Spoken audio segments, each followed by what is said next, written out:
Good evening, ladies and gentlemen. Welcome to Monkey in the Morning. I'm your host, the Ranting Monkey. And happy Father's Day to all you dads out there. Jack, how you doing, man? Oh, not too bad. How you feeling? Oh, it's been a fucked up day, man. Let's get into that real quick. I wasn't on Lords of the Night tonight, Jack. It was my night to host.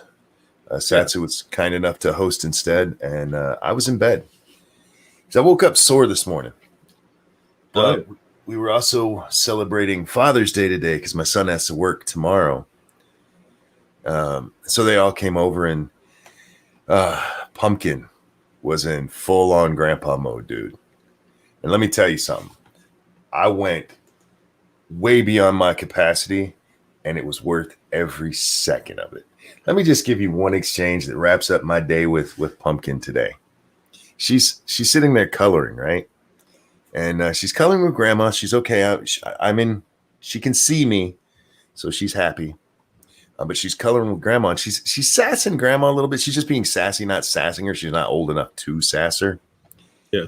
But Lady Monkey, she goes, "Can we talk about you, or can we talk about your sass?"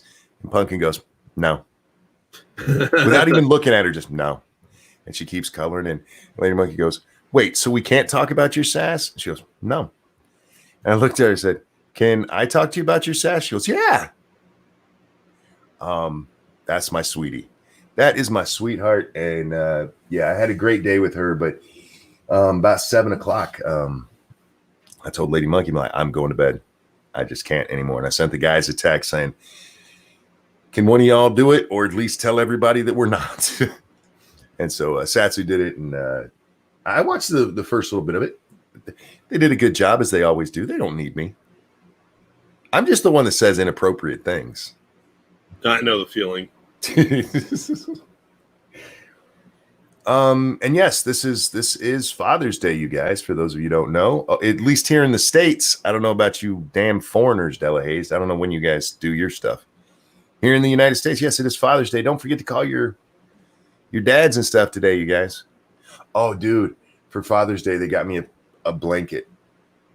And it's the top of it is a picture of my 3 granddaughters together. And then the lower half is an individual picture of each of the granddaughters. Oh, that's cool. It is awesome. And they asked me, "Is this soft enough for you to use?" I'm like, "I am never using this blanket. This thing is going to be hung somewhere to be, preserved. That's not something I'm going to use enough that I needed to wash it to where it eventually wears away. Hell no." But Pumpkin, it has her 2 cousins on there who she absolutely adores. So she kept running over to it and just giggling at it. She's so cute. Anyway, so yeah, I've had a rough day, but a good one, Jack. It was worth it, every minute of it. Lots going on in the world, though. There was a lot going on in the world before I cut away to go, hang out with family today. But woke up and there's even more shit going on. That whole thing's falling apart, man. So should we just go ahead and start with autonomous zones? There was a shooting in Seattle yesterday. Last night. Well, it was last night around this time, wasn't it? Maybe a little earlier. It was right around 2:33 a.m. Yeah. So around this time, one dude was killed. Another one was, last I heard, critically wounded. Still hanging on, last I heard. And there's a wonderful, wonderful video, which we're not going to watch, Jack, because we can describe it. There's not much to actually watch about it. But the warlord of the autonomous zone, Raz, what's his fucking name? Raz, right? I don't know. Raz, Simone. Simone, I believe is how it's pronounced. That sounds like a girl's name. I'm sorry. Doesn't it? It does. It sounds like a female pop star. Raz Simone. He's a SoundCloud rapper who became the warlord of the Seattle Autonomous Zone. Well, the video is of him yelling at an ambulance. Actually, yelling at several rescue vehicles, a couple of them, 2 or 3. And why won't you guys go in there and help? Jack, do you know why they wouldn't go in there and help? because it's a shooting and they can't go in without police protection. What's not Plus, allowed? there was all the rioters. Well, there's that too. What's not allowed there in the autonomous zone? First responders. Police. Yeah. The police. So Raz is like, you guys are just letting him die. No, Raz, you guys did that. You guys set up a zone where you've made it dangerous for police to even try to go in there. They were actually held out. Don't worry, guys. The police, they don't have any suspects right now, but they are trying to investigate. Yeah. You think they're going to get a lot of help? No, they've already been getting a complete lack of help. People won't let them in to the area, which means the ambulance could get in. But it turns out these so-called medics that they have took the guy to the hospital anyway. Yes. In a private vehicle. So I don't know why they didn't get an ambulance because, well, I understand because it is a foreign country and we don't have an agreement with them. That's true. So I'm not sure why they would have called an ambulance anyway. I don't call Canada asking for help. But yeah, it's a weird situation because they've set themselves up to be in this. And they are upset that it is happening. Like, they don't have their own first aid facilities beyond some, like, cuts and boo-boos sort of thing. Yeah, they want all of the convenience of modern society without having to play any real part in it. Yeah, there's absolutely no organization at this thing, from what I can tell. Even the Simone guy doesn't seem to have as much control as he was leading everyone to believe. I don't like this at all because somebody did die, and it was a shooting. So I get why the ambulance didn't go in for multiple reasons, but the fact that there was a crowd keeping the cops out, that's just dumb. That's probably why these people died, because a lot of gunshot victims do survive these days because of fast response. And like it or not, the cops are first responders. They do know first aid, and they can stabilize someone for the medics. I am curious if the two victims were black. It sounded like at least one of them was. Black Lives Matter gonna be mad? Well, I don't know. I mean, they don't get too upset about Chicago or Planned Parenthood. I have a picture on the screen, Jack. It's from a video. One of the ones I saw. We're not going to watch this video either, guys. It's just somebody watching the aftermath of it. People running around and yelling and stupid shit like that. But do you notice what's in this shot here, Jack? Near the bottom of the screen, in the middle and off to the right. A lot of trash. A lot of trash. What shocks me more is that trash can is upright. Well, that's one of the ones that's bolted to the ground. Oh, okay. So it required a little bit of effort. Yeah, they can't. They can't even knock over the ones that are just weighted. The ones that are bolted. You ever see one of them try to run into one of these things? It's great. I've seen somebody bounce off of one of those. Yeah, it's always worth a laugh. The trash can wins. I mean, come on. No, I saw this after I saw the clip of Raz Simone yelling at the ambulance for not coming in. And Ex-Bubba Hotep, thank you. So does this still count as a shooting in America? No. This is an autonomous zone. Yeah, this is an independent land. It's like an Indian reservation. I did notice all the police or all the news stories are calling it in CHOP. Instead of calling it in Chaz, it's CHOP. Yeah, they're trying to change it. It's too late. Too late. Anyway, it just struck me, that they're like the police, the ambulance wouldn't come in here. The garbage people ain't either, and you guys don't seem to care about that. No, that's just going to fall over and be all over the ground. Oh yeah. They didn't allocate any resources to emergency first aid or trash pickup or the common things that even a basic village needs. Thank you, Snubberth, who says, I'm late. I take it you saw the ambulance tweet. I added you. LOL. Yeah, I did. Several people added me that one, and I appreciate all of you doing so. That was some funny shit. Now, it's not funny. Like you said, Jack, I'm not glad the guy died. I don't know these people. They didn't do anything to me. I don't want them to die.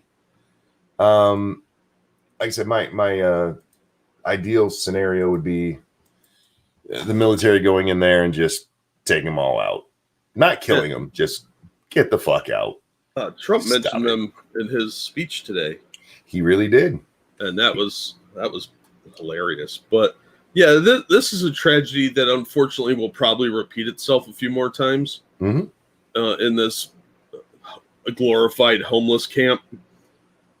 And I'm sad that it happened, but it's a predictable outcome of what's been going on, and it's going to keep happening as long as these idiots are out there playing games. You play stupid games, you win stupid prizes, but you also get innocent people killed. And whatever caused this, which was probably a drug deal gone bad or something innocuous like that, normal crime, it's going to be played up that the Seattle cops didn't go in and help. Is how it's going to be played. No matter what the actual reality on the ground is, they're going to use this dead person as a martyr, and probably the other one too. The responses to Raz's tweet, I hope he reads them. I really do. I don't think they'll make much sense to him, but I hope they do, because there's so many people pointing out to him, this is your fault. Oh, it absolutely is. Not the shooting. The shooting might have been too. Don't forget, Raz was passing out AR-15s. And that's something that needs to be found out too. Is this one of the guns that he gave away? Because if one of his security guys did this, he's on the hook for this. Yep. But as far as the ambulance not going in there, that's on you guys. This is you guys wanting to play your little LARPing communist utopia. And no, we're autonomous, but we need you guys to do everything for us. That's not how autonomy works, you fucking morons. And they also don't understand how communism or anarchism works. Because if you want to be completely independent, that means taking care of yourself quite a bit more than I think they ever planned for mentally. They're not mentally prepared for this. They can't even figure out what to do with their trash. It's piling up there to the point where it's overflowing. Yeah.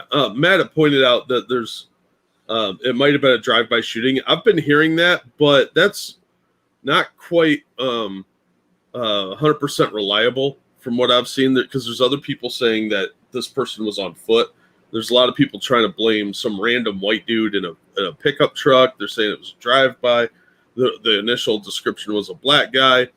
I was watching this last night live, right after the gunshots. I tuned in about 3 minutes after the shooting. And there's video of people reacting to the sound. You can hear the gunshots and then people scattering. So I didn't see any vehicles or anything out there, but we're not going to probably know for a while what really happened in this situation or what the cause of it was, unless people start cooperating with the police, and that's pretty unlikely. Now, Laura's boy says, well, someone listened to Styx's video. They have raised beds now for a garden. I don't think they understand how much trash they're making. No, because they're importing everything. And I don't know if you noticed in those trash bins, there's a lot of plastic. Yeah, not a lot of recycling going on in the chop. Real quick, thank you, Expo Hotep. How long till it becomes a rat-infested, disease-riddled area from all the trash? It probably already is. Oh, yeah. And if a disease breaks out there because of the rats and all the fleas, like bubonic plague's already a problem in California. If that made its way up north, they're in some shit. Because that'll spread like wildfire under these circumstances. Same with dysentery, cholera, typhus. And I wonder how many of these people are even vaccinated. Oh, probably not many. That's something you have to think about.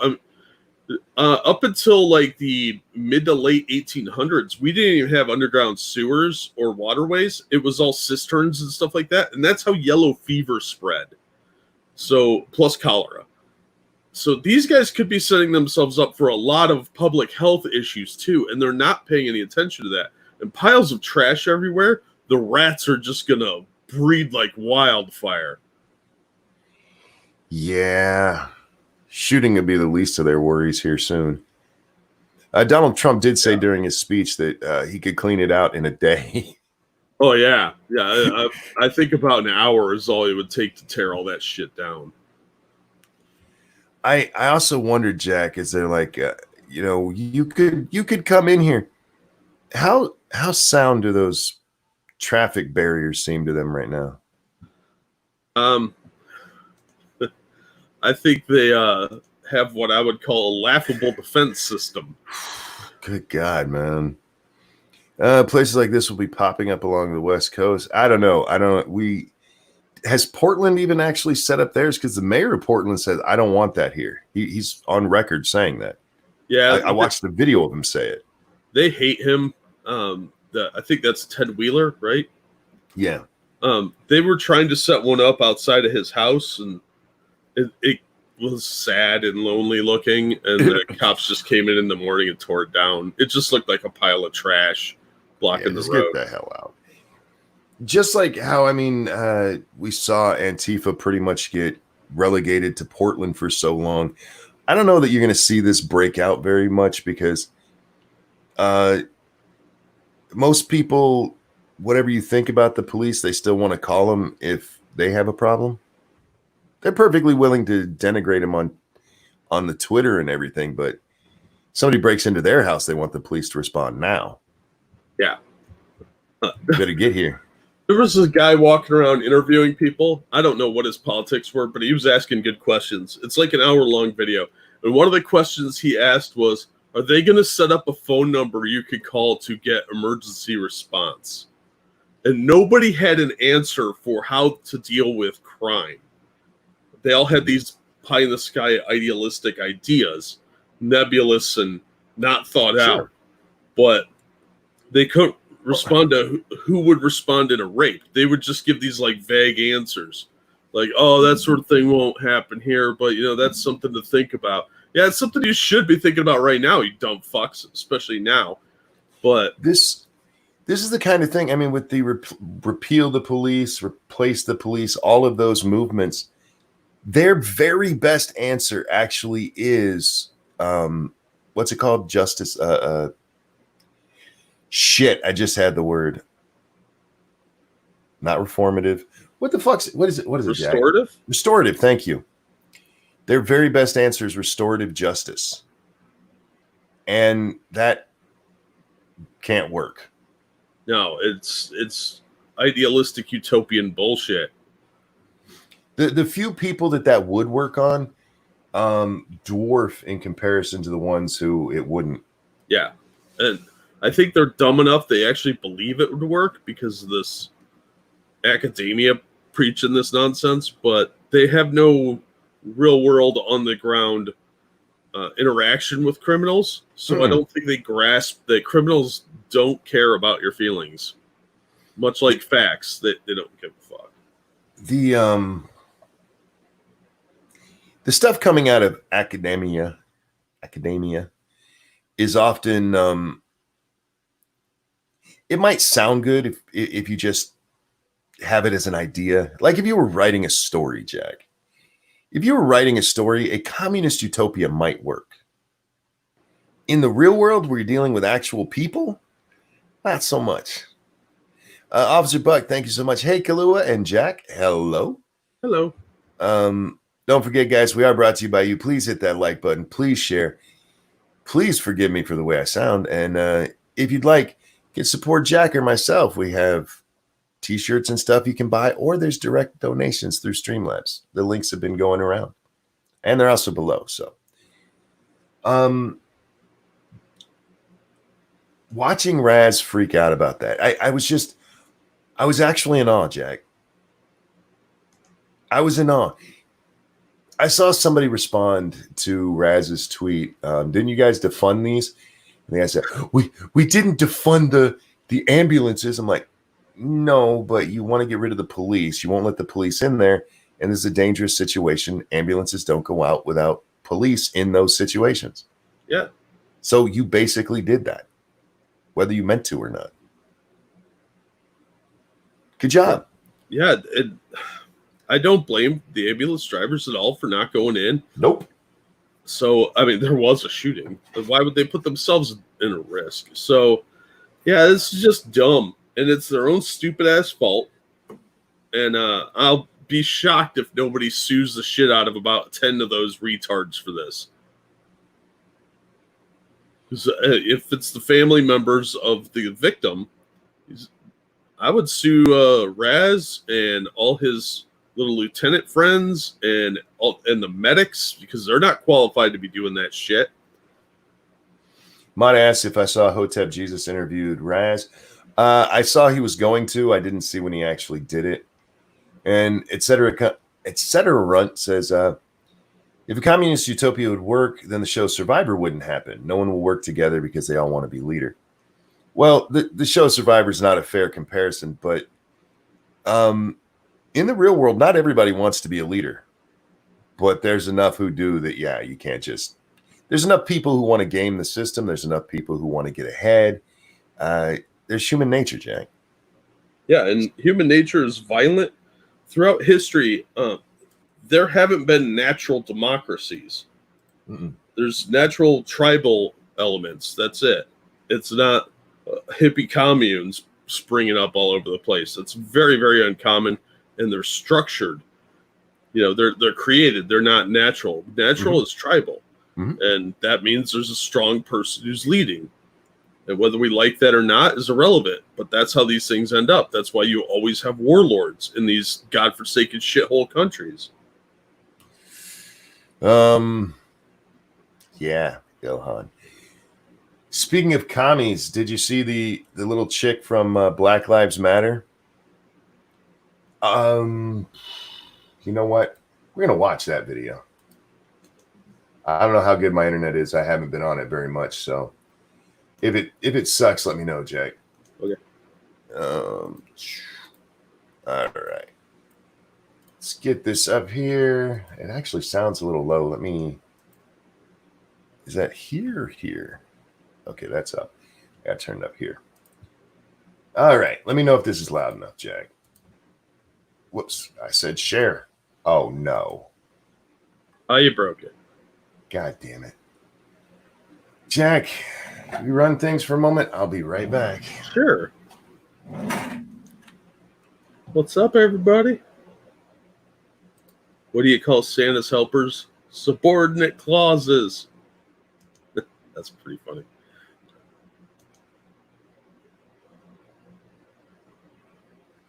Yeah, so I'm not surprised by a lot of this nonsense.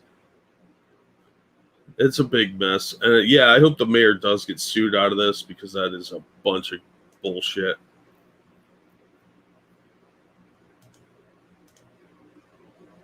Sup, Demon Man? How you doing? Hi, Della. Yeah, monkey had to poop? I don't know.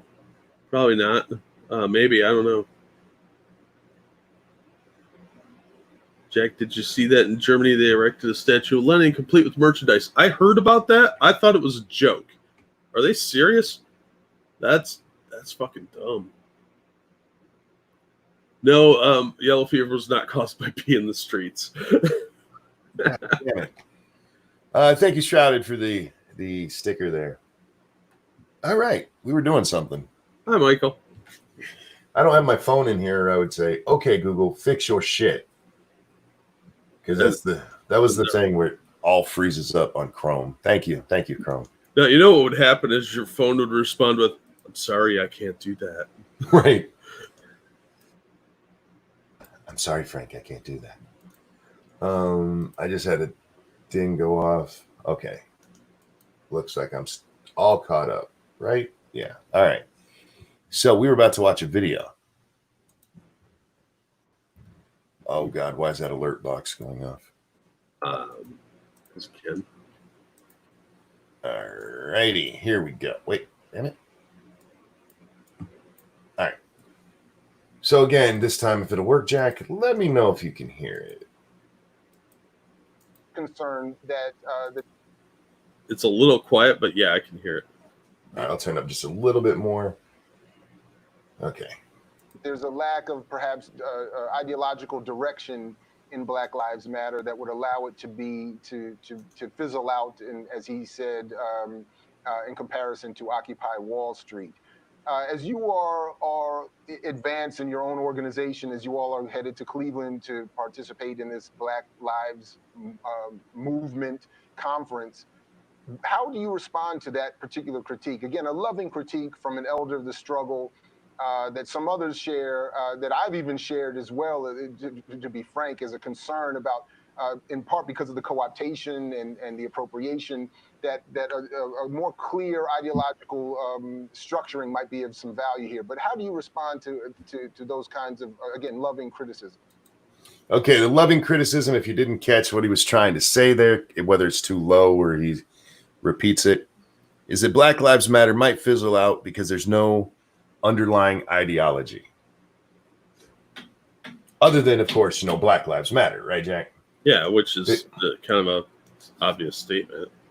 This could end up being another Occupy Wall Street. And then she says it, Jack. Then she says it.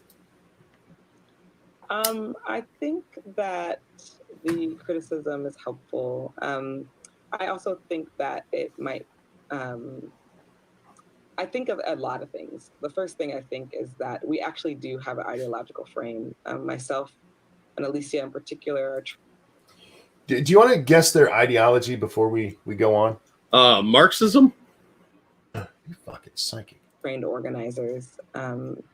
We are trained Marxists.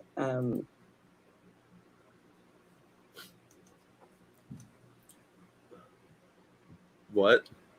We are trained Marxists. Do they get a certificate for that? I don't know. I think it comes with a gulag. Yeah. She's got the stereotype haircut. Like the shaved sides on the head. Oh, man, that's... Wow. Could you be any more of a stereotype? Their underlying ideology is not preserving Black lives. It's not less police violence against Black people. It's communism. And don't give me any socialism. No. Marxist. She's a commie. Yeah, she's a communist. From her own mouth. Let's not forget that Marx was a pretty deplorable person. He sat around and freeloaded off of his friend Engels, didn't have a job for decades, and he also didn't like Black people. Now, his racism, Jack, that's all right. He wasn't a police officer. Officer Buck, thank you. Another POC simping for an old white male who wouldn't like them. You forgot to add that part to it. Yeah, trained Marxists. When I saw it floating around, people saying, that they admit that they're commies, and I'm like, there's no way. And I watched the clip, I'm like, oh, way. Okay, my bad. I've been calling them commies for a long time. I've called this whole movement communist. Oh, absolutely. I'm picturing an obstacle course as the final exam where like you run through a neighborhood and you try and redistribute some wealth and you have to kick over a trash can and then you run over and the end is just you standing in a bread line for 4 hours and getting nothing. They chase you with money. Yeah. You got to get away from it. If they tag you, you're out. Oh my God. Trained Marxist. There's your real ideology. Look, co-founder of Black Lives Matter. I don't know what else to say to people because people get mad at me for using the communism word, Jack. That's just like when they call everybody a Nazi, except it's not. Except I use it when it actually fits. Frank, thank you. Her and her friends want communes of Black women raising kids, no Black men. It used to be on their site, but that they were commies. I'm not shocked at them being commies. I'm shocked at them admitting it now. Notice you said used to be on their site. You know why? It doesn't look good, Jack. Yeah. Well, they seem to think that it does now. So. Well, Bernie did have a pretty good run. Yeah. Toxic Nightshade, thank you so much for the 1-up, Hippo. Oh, fuck. Oh, man. I really thought that there would be more of these autonomous zones popping up, especially out in like Portland and some of the other Eugene, places that are more tolerant of this kind of nonsense. I'm kind of surprised it didn't really catch on. I figured maybe Portland, but I didn't think it would go anywhere else. It's like I said, too many people. I mean, for all the folks who bitch about what's wrong with the United States, they never leave. There's places they could go, and they're wealthy enough. Well, it costs money to move, monkey. A lot of these people who do this bitching have plenty of money. Yeah. They don't leave the safety and security and the prosperity of the U.S. for a reason. Yeah, a lot of these kids out in Seattle are LARPing. They probably have decent jobs or parents that pay for this kind of crap. Yeah. So, but that's why I thought it would catch on. It become sort of like a Woodstock experience. Figure this, guys. These folks have been there, what, 2-3 weeks now? 2 weeks? It's been at least 2 weeks, right? Yeah. And none of them have to go to work every day. Yeah. How do you think that works out? Somebody's paying for that, and it's not George Soros paying these people to stay there. No, he might be funding a couple of them that are doing like scrub work, like this Roz guy or some of the Antifa cells, but a lot of these people are just weird losers, and there's probably a fair number of bums out there just freeloading. I think there's a good number of them that are living off mommy and daddy's money. Oh, probably most of them, yeah. Do you remember Carlos Maza when he got shit canned from what was it, Vice he worked for? Yeah. Or Vox. Yeah. Vox, there you go. He's like, I have to go be a real person now. And he's a spoiled little rich kid. Yeah. Writes about all this oppression that he suffers. Spoiled little rich kid. Cameron, thank you. I'm about sick of you guys bashing the glorious religion that is communo-identityism. Embrace the new world order that is BLM bigots. Eat me. Thank you for the donation. Are they using American dollars? I believe probably. At this point, though, they're probably trading in buttons. I'll give you 3 buttons for a candy bar. Oh, they're probably doing it in caps, just like in Fallout. Yeah. Nuka-Cola caps. Yeah, it's just, look, BLM is a joke. It's always been a joke. And the little hippies out there in the autonomous zone can go fuck themselves. I don't want them to die, but it's time to go home. Go back to your families. Go write on Twitter how brave you were for being there in no real danger most of the time. You'll be fine. Go home. And that mayor out there needs to be, I don't know if they have an impeach or a recall procedure, whatever it is, they need to get that bitch out of there because this should not have been allowed to happen. No, this nonsense should have been stopped at the beginning. This death is partially on her head. Oh, absolutely. I would sue the fuck out of the city for that. Oh, yeah. This shouldn't have been allowed to happen. This should have been stopped immediately. And instead, 2 people were shot and one of them died, and the paramedics couldn't get to him. Yeah, and I don't blame the medics or the cops because they couldn't get in because of the nonsense. Mm-hmm. And the paramedics aren't going to risk their lives to go into a dangerous situation. And you know what? I guarantee you that a lot of people are all fired up and probably entrenched more in their beliefs because of that guy dying and the medics not being able to get to him. Mm-hmm. But because they refuse to see their own hypocrisy. Yep. And if I'm that kid's mom, dad, whatever, I'm suing the shit out of Seattle. Yep. And it's all on them. Anyway, so shooting last night, guys. Another one. At least it wasn't in the U.S. this time.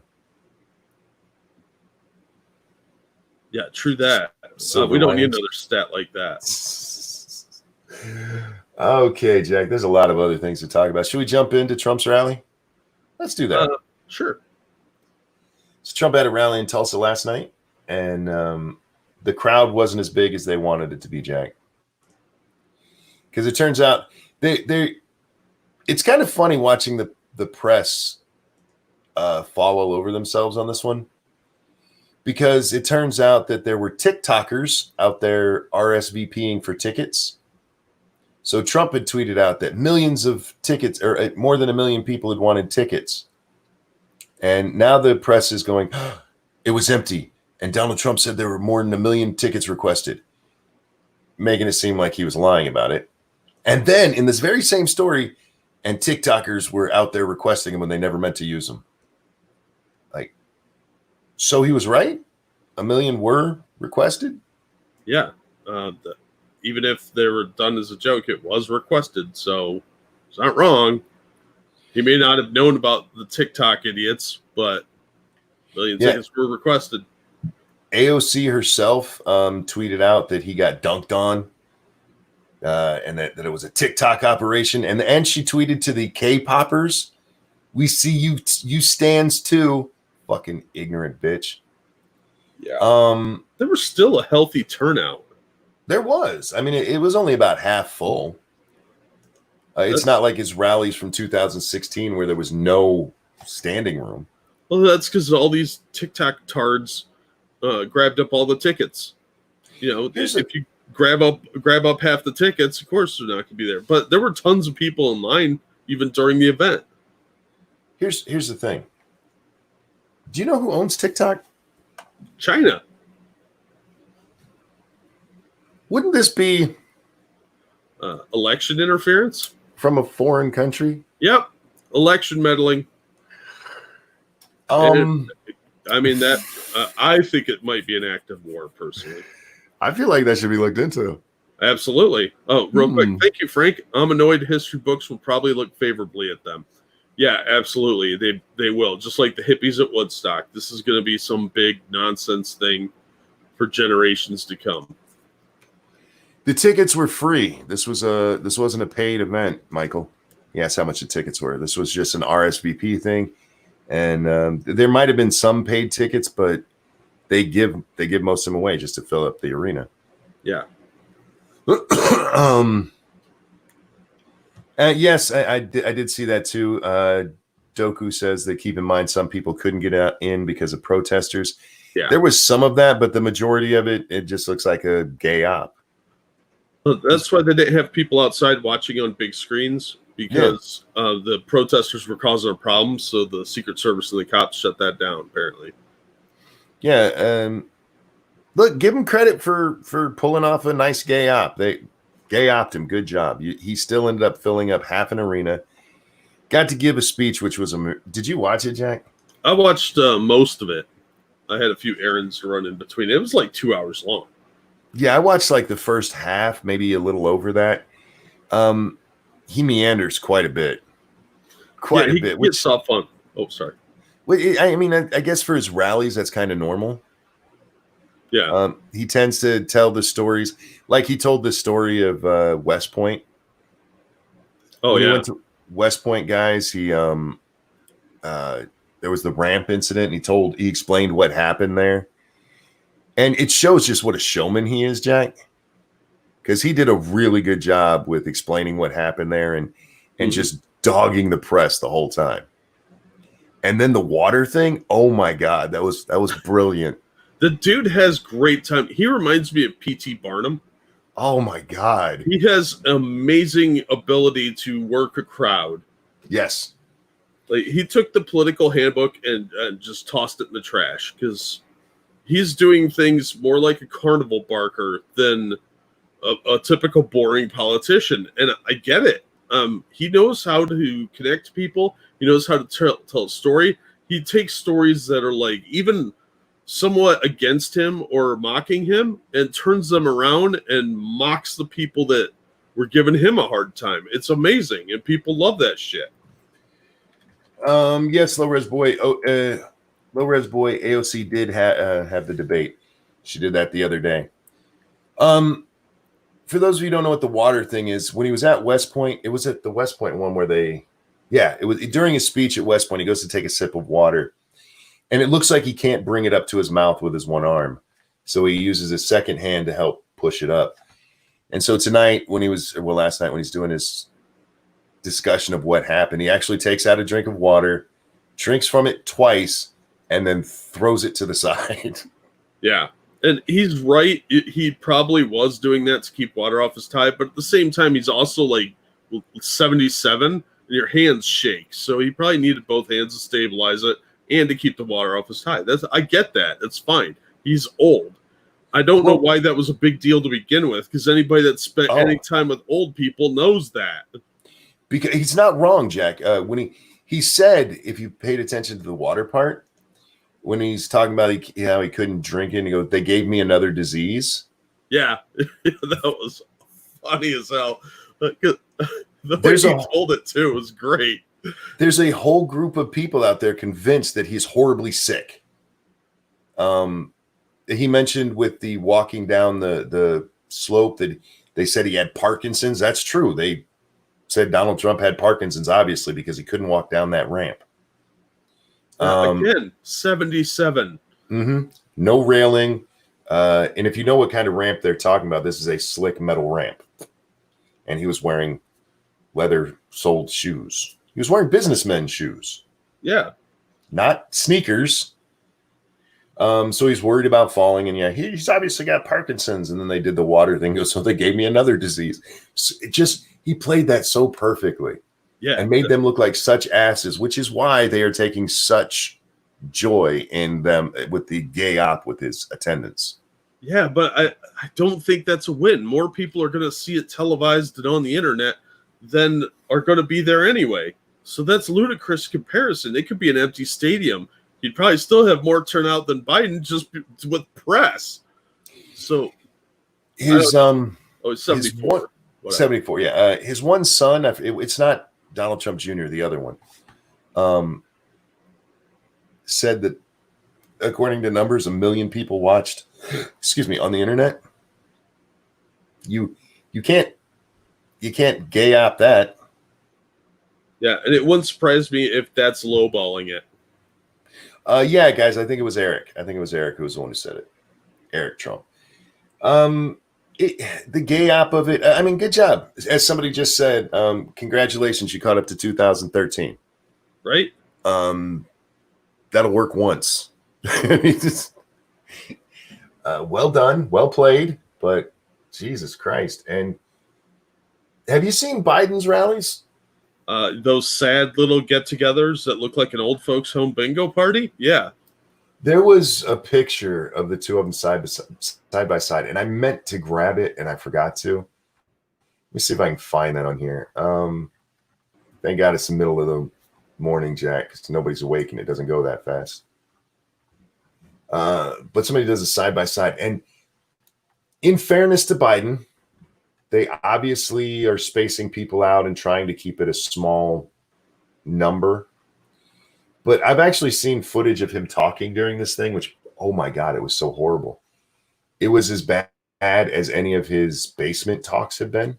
Oh, God. All right. So, just to give you guys an idea of what happened, this is Trump's rally. Now, all the way around the top here is pretty much empty. The bottom section is completely full. Down here is only about that full the whole time. I think that bottom area is probably mostly for press. Like behind, it looks like it's sectioned off. In a lot of his appearances like this, all of this would be full, and all down here would be too. At least most of it. You'd have a very small. The press is not that far away from people. There have been people from like CNN who get very offended because somebody will be standing like right against here and call them fake news to their face. Like, how dare they? Okay, so this is Trump's rally tonight. Ex-Bubba Hotep, thank you. Biden's rallies look like an Alcoholics Anonymous meeting. Well, Jack, you be the judge. They don't look that happy. Oh, they don't look that full. Right? There's an empty seat here. Yeah, this looks like an ex-cons like required meeting to like Alcon or something, like some court mandated thing that you have to go to, like drunk driving class or something. I will keep saying this because I believe it to be ultimately true. The Democrats do not want Joe Biden to be seen at all. because every time he opens his goddamn mouth and people listen, they go, ooh, ooh. You know, maybe Trump ain't so bad. Right? Well, the motivation and energy level just isn't there with Biden. He's like dour and he's a boring downer. He's like, oh, hey, guys. He almost, like, yeah. He almost seems like he's doing it as part of a community service bargain. Like he got a DUI and that running for president is part of his sentence. Right? Yeah, I don't know. You're right, though. They got to keep him out of the spotlight as much as possible. He's got to pick his VP here real soon. It's past time, I would think. Yeah, they're coming up to the convention. So, I mean, their convention originally, I want to say, was scheduled for July. I was thinking it was July, but maybe it's early August. But they had some. We're gonna only have a virtual one, which that's still fine. But you still got to let people know who's on the ticket with you, jackass. Yeah, I actually think they're doing virtual is a boon for Biden because then he doesn't actually have to do more than give a speech. He doesn't have to be seen out like wandering around on the stage or anything. Yeah. Have you seen the Babylon Bee timeline? No, I haven't. Who all gets a Joe Biden ad before almost every video here on YouTube? Pretty much everybody now. That he's been spamming the shit out of it lately. Yeah, and you know what? He fucks up a few times, like stumbles on his words in those. Those are edited. Refilm it. Just fix it. YouTubers do better than this. What the shit? Like bedroom feminists did better than this. And etc. is right. Trump walks out like a rock star, and Biden walks out like you. Ouch. That's what it says. Walks out like monkey. That's hurtful. It's not wrong, but that's hurtful. Especially on a day like today. How dare you, sir? Yeah, the rally tonight, I mean, he brought up a lot of good points that the media is just unfair to him. I wish he would stop saying that, though. I wish he would stop saying the term they're being unfair and just call them liars. Yeah. Unfair sounds too much like woe is me. Just call them liars. It's what they are. Yeah. Let me throw this out at you, Jack. For the last couple of days, CNN has been losing their fucking shit because Donald Trump retweeted a fucking parody video.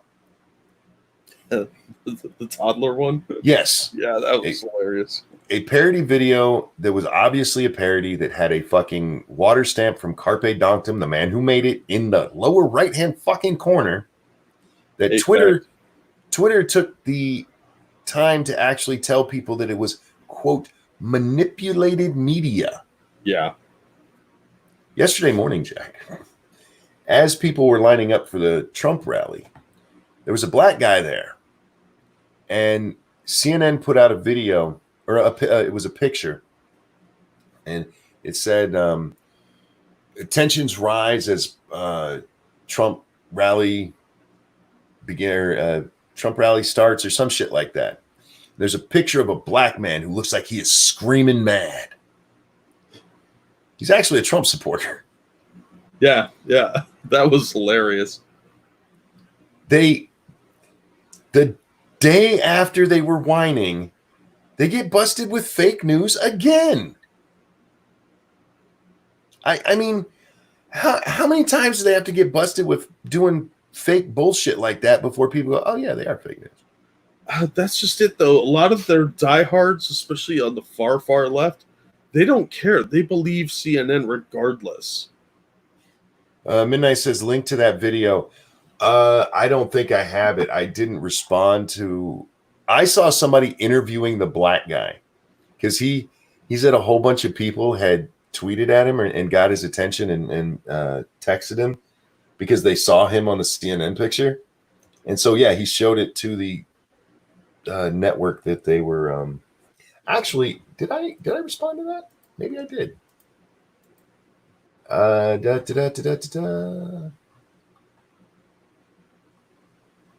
Yes, I did. Here, let me.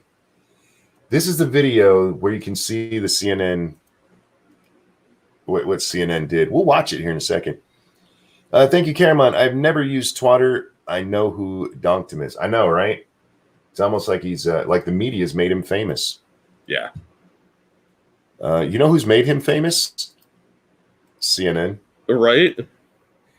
All right. Da-da-da-da-da. And I'm going to have to turn this way up again because this one's low. All right. Oh, was that another one? I just got an alert. I got to check it real quick, guys. Sorry. I can never tell when I have the screen share. So there we go. All right. Do you think President Trump was the best for America? Where I was, I solely stand where I was in 2016. I don't change it. I don't walk by. But you just mentioned the news. So someone sent me this clip with me on CNN sometime this morning saying the unrest is here. And I've been here for 5 days. What type of unrest are you? I don't know what it means. So the news Misbehaving. Well, the news is saying there's so much unrest in Tulsa, and it's just the opposite. Yeah. It's been calm all over the city, and we've been all across the city. You haven't been unrestful at all.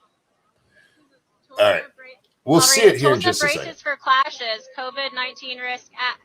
Wow, and look at the photo they got of you. We need to let's get the camera on that. All right, hang on. That is not ethical journalism. Got him looking mad as hell, y'all. Tulsa braces for clashes. I mean, they just have you looking angry. Right. Like you want to riot. How did that make you feel when you saw that? Hey, man, it's the media. You know, you get up, and that's why you have to know who you are. And so I've turned them down maybe 7 times for interviews. Maybe it was a chance to take a It pisses me off looking at that. Yeah, you know, it's okay. Well, there you go, Jack. Literally the day after they've been whining about toddlers being used. You know what? They'll exploit a black man for what they want. Yeah. I guess it's okay. Yeah, exactly, Midnight. Them using a black man again. Oh, and yeah. Did you see his reaction? What do you think about that? It's the media. Right? It's the media. I don't blame him for being annoyed with that. So anybody should be. I mean, they keep doing crap like this. They take people out of context to try and frame a narrative, and it's just not true. That guy was really nice, and even that reporter was probably pretty embarrassed for her occupation at that point. Yeah, and she's obviously from some very right-wing source. I'm going to take a hit of Grandpa's medicine. Let's see if this helps. Ah, cool. Thank you, Ex-Bubba Hotep. A D&D group is more crowded than Biden's rally. No shit. Right. Excuse me a moment. Don't die on air. That's not okay. Nah, that just burns going down. Whew. Feel the burn, Jack. Indeed. I just need something to take the edge off, man. It's not edging. So yeah, that was CNN this morning. And then, Jack, I had a lot of fun on Twitter today. Whole lot of fun on Twitter. Largely because there were a lot of morons on Twitter today. Well, yeah, it's Twitter. You said you had something fun before we get there, though. Yeah. Do you still have that link up? Which one? I have the 2 links you shared. Yeah, it's the first one, the Twitter one. First one. Okay, I hadn't opened it yet. It's a video, but I think the audience, look, with all the dark shit going on, I think we could all use a little bit of something to take our minds off of things. All right. Do I need audio for it? No. Okay. That just makes it so much easier. All right, guys. This is in Asia.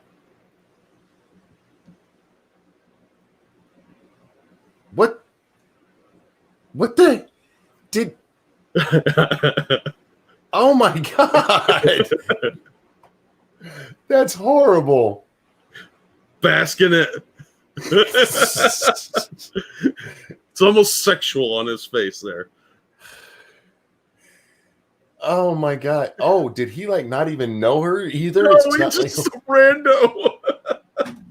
Jesus Christ. That's horrible. Oh my God. The ninja farter. I mean, that's not even ninja. That's just she saw him. She didn't smell it or see him at first, but oh my. She smelled him before she saw him. I'll throw the Twitter link into the chat for you guys. That takes a Dutch oven to a whole new level. That's right? like surprise. A Dutch crock pot. And I know a Dutch that it's kind of like using gate. You guys will be fine. Powerful Kung fart. Oh my God. Trump called it the Kung flu. Yeah. He used the term on stage, you guys, and there's a lot. He used the racist term Kung flu. I saw that in a fucking headline. He used the racist term Kung flu. The term's not racist, first of all, because there's lots of people that practice Kung Fu that aren't Asian. Plus, it's funny. Yeah, and it's hilarious. So I don't know what the hell they're talking about. And he did point out several times that the reason we've got this is because of China. So China is going to be part of this race, and Joe Biden does not want that to be part of the conversation here because of his kid getting jobs and sure all that. So yeah, plus look at all the shits China's stirred up. They are clearly going to be an issue for national security in the future and the security of our allies, and they're spreading disease everywhere. I responded to a Alyssa Milano tweet today. I'm sorry. And unlike normal, I'm actually going to just show it so you guys can bask in how funny I am. But I'm not going to read it because I'm not that egotistical tonight. I'm going to read her tweet instead. It said, many brave women tell their stories of abortion, including me telling my story of why I had 2 abortions in this episode of Sorry Not Sorry, her podcast she does. But can we talk about a couple of things here? One, brave women telling their stories of abortion. Shut up. But she says many brave women and ... including me. She just called herself brave for having her uterus sucked out twice. Yeah, jamming a vacuum cleaner up your vag is not exactly a brave move. It's kind of gross. But yeah, coat hangers jammed in your hoo-ha don't make you a hero of legend. I'm sorry. Do you think they use the same clothes hanger, or did they have to get a second one? She's rich. They probably got a couple of them. Oh, it's probably bedazzled. Yeah. Oh, yeah. What if there's a bedazzle stuck up there? Bedazzled with baby brains. Yeah. I don't know why anybody brags about that. Well, it's brave, Jack. Is it? Well, there was one response to my little joke there. It said, it depends on how they go about it. Are they informative and talk about the pros and cons and say that it's better to use protection? Or does she talk about how abortion makes you strong? There's a good way and there's a bad way. No, there's no way to talk about abortion that makes you strong. Not about having one. Like, it made me a stronger person. It allowed me to get this award.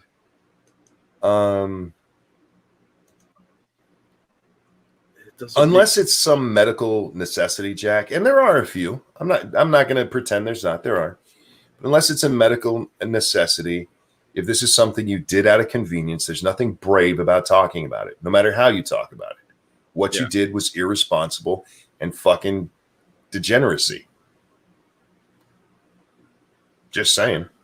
Yeah, it's lazy form of adulation. Congratulations on doing the minimal amount of effort. And I've known a couple women that have had abortions, and they're all fucked up from it. I know a woman who desperately wants kids and can't. Yeah. It's I understand that you make decisions in life, and sometimes they're not good ones, but I don't think you're stunning and brave for this. Right. I think that's a pretty selfish, self-serving way of justifying your actions. That's like, I'm a heroin addict. Oh my God, that's so stunning and brave. I don't pay my child support. I would equate it more to I was a drunk driver and got home safe. No, you were irresponsible. You made poor choices. That's what happened. So stunning, so brave. Look, I understand it's part of our society, and there's going to be people who are really upset with my take on this, but I'm not for abortion. Only in medical cases. What about a rapist? Baby didn't rape you. It's hard to say that because I think it's kind of fucked up to force a woman to carry a baby from a rapist. But did the baby rape you? I do believe in the morning after pill for rape victims. I think they should get it immediately. Oh, absolutely. But that requires coming forward, saying that it happened, and going through, unfortunately, the rape kit and everything, and then give them a morning after pill. Don't they sell that shit over the counter now? Yeah. So you don't even need to tell anyone. Kyla says incest. What about it? Look, when you say incest, what is usually actually being referred to as molestation, which I would say with the same thing above. But if it's somebody like Ilhan Omar, if she got knocked up by her brother, that's between them. Sorry, have your little retard kid. They're grown-ups too. That's if you're talking younger than that, again, maybe teach them about condoms. Ew. Terry, thank you. Is she getting canceled for using the term or the racist term brave? Ooh. Oh, is brave a racist term now? Now, Indians. I got it. I'm paying attention. Incest is bad. Genetics, monkey. Hey, look, there's there's several royal families based entirely on it. They run whole countries. Do I need to show you pictures of Prince Charles and his kids? Hey. I had trouble accepting they were humans at first. It's how we get monarchies, damn it. You're right, Potato. Everything is a racist term. Prince Charles, did they have to make a special crown with a veil on it so we don't have to look at his face? Do you think he's like almost ready to smother his mom because she just won't die and give him the crown? I don't know. Does he even get it at this point? Like, wouldn't they give it to somebody that's not like in geriatrics? No, it would go to him. Unless he dies before his mom, in which case it goes to the first one, not the fun one, the other one, not the spare. The one that's banging the hot British chick. Yeah. Kate. And he has a son and a daughter, so it would go to them before it ever go to Harry. Harry's not even the spare anymore. He's the. Oh yeah, I guess they do have two kids. Oh yeah. William, that's it. Thank you, William. It's him in his line now. So Harry's like he left the royal family. Like, so he's just living off their money at this point, which I'm sure he got. Not rich. His wife was rich to begin with, so right. Wouldn't it be funny if because he got cut off from the royal family, he ends up divorced and takes half her shit? Not that I'm encouraging any of that shit. No, but I want to get back to the racist words for a minute, Jack. Oh, okay. Did you see that Yale was trending today? Yeah, I kind of glanced at that, but didn't really pay much attention. I was trying not to because I am of the opinion that this doesn't actually help. But some dude, I forget his name, started the cancel Yale hashtag because Yale is named after a guy who was a racist and a slave trader. Yeah, like a lot of people in that time. There's actually pictures of him up apparently with his little slaves in the picture. Wow, that's kind of fucked up. Paintings, Jack. So they had to paint the poor little Negro in there serving as his master. Yeah, that's weird. And I didn't want to embrace it, Jack, but it was too much fun. Because here's the reality of it, guys. I understand what you're going for here, pointing out the hypocrisy of people, pointing out that they're not applying this universally. Yeah. There's a whole lot of people who've graduated from Yale who are in very visible spots in our society. Here's the thing, though. The people that you think might go, oh, my God, not this is too far. These same people watch the statue of George Washington get pulled down. Yep. Did not give a fuck. These same people, Nancy Pelosi, took down 4 pictures of people nobody ever heard of or gave a fuck about. just so she could show how virtuous she was. You think they're above going, yeah, fuck Yale. No, that's just going to be, okay, there's another canceled thing. And you can go through and cancel everything. What did we talk about yesterday, Jack? Getting rid of history? Yep, erasing history. You think that's not what they want? That's absolutely what they want. Now, let me explain why I couldn't help myself, Jack. You know who graduated from Yale? Chris Cuomo. Ha. So I did have to reach out to Chris. He hasn't gotten back to me yet. But I asked him why he went to a racist university, how Don Lemon feels about it, and how CNN as a whole feel. I suspect he won't get back to you. I feel like those are legit questions. Those are absolutely legitimate questions these days. Yeah, I had fun with it. I really did. I didn't want to. I really didn't want to, but I couldn't help it. So if you graduated from Yale, I have two scenarios here, Jack. Hanging a Yale diploma on your wall is just like hanging a noose from a tree. Well, yeah, it is a modern day lynching, effectively. It is also the same as burning a cross on a lawn. Oh my God, you're not wrong. I know. So we got to get rid of it. And I was really trying. I kind of want to embrace the cancel everything meme. Just can't. Anything that you can point to and actually find racism. Not if you have to make it up. But if you can go, okay, yeah. I saw somebody arguing that it was okay to pull down the statue of Grant. Fucking Ulysses S. Grant. Yeah, they tore down a Grant statue and a Francis Scott Key statue.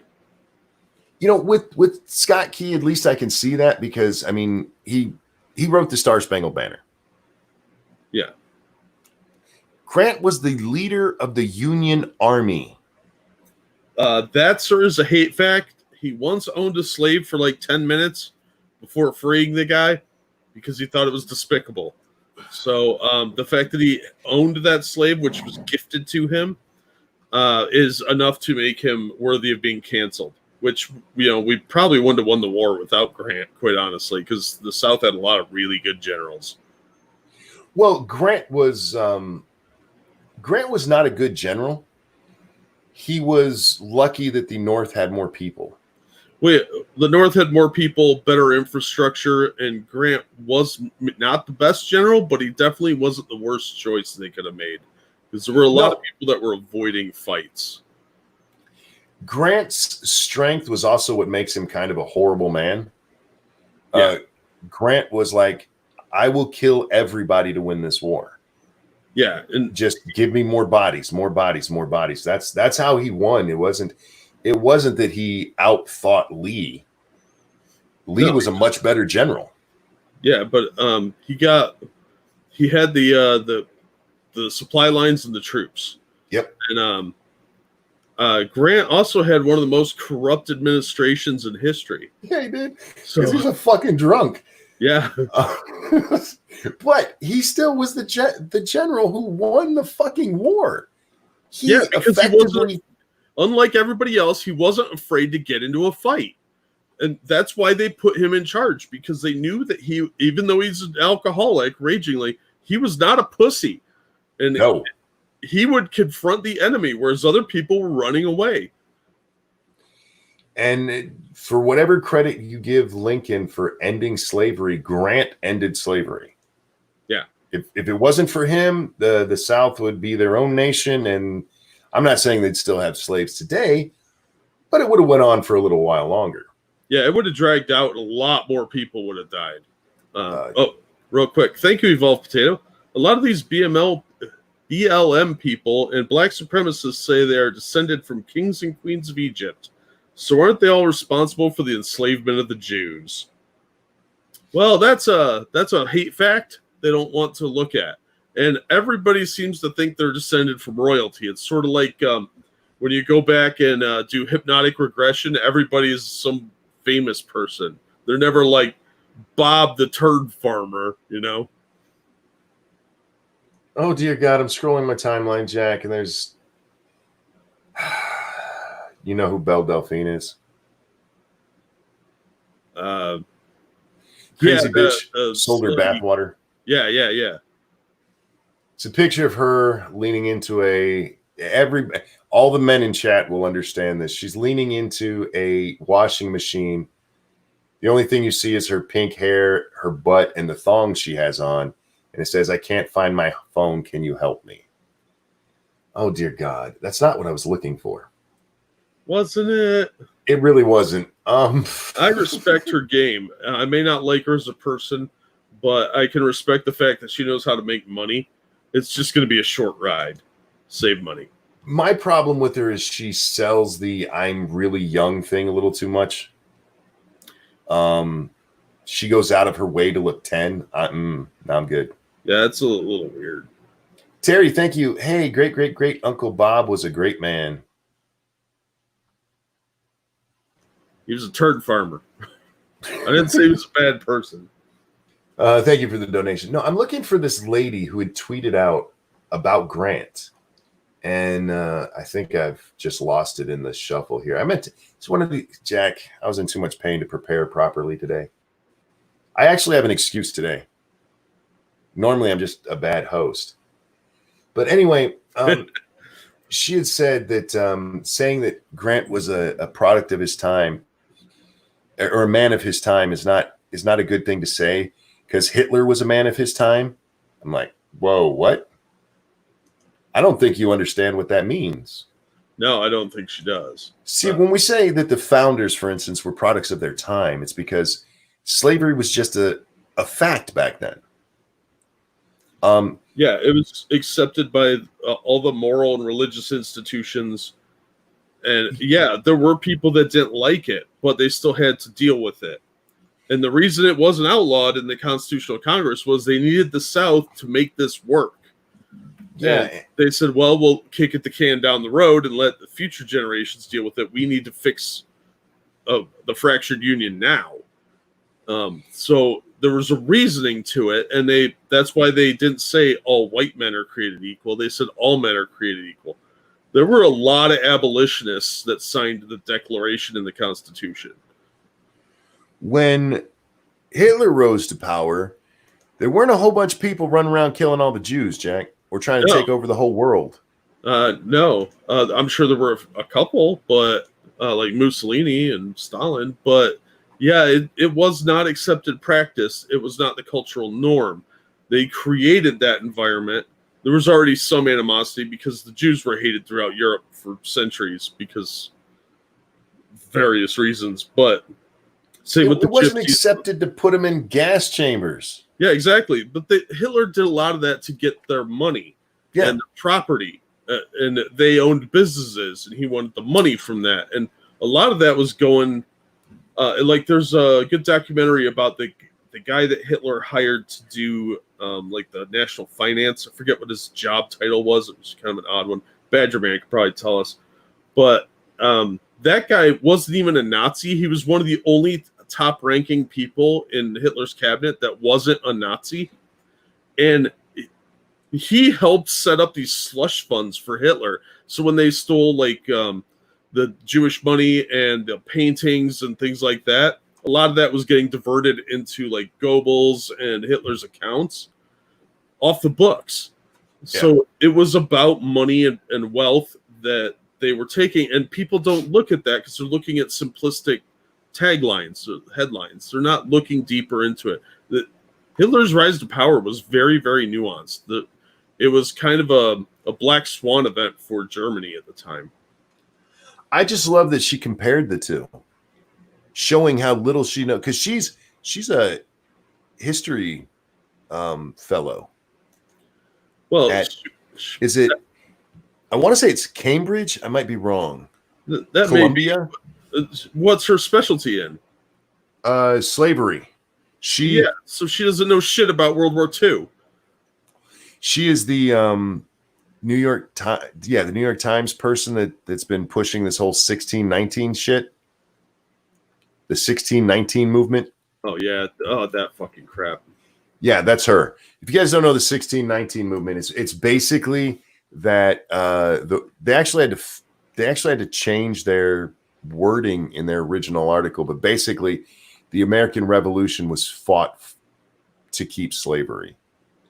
Yeah, which is crap because after like 1818, the importation of slaves from Africa was outlawed.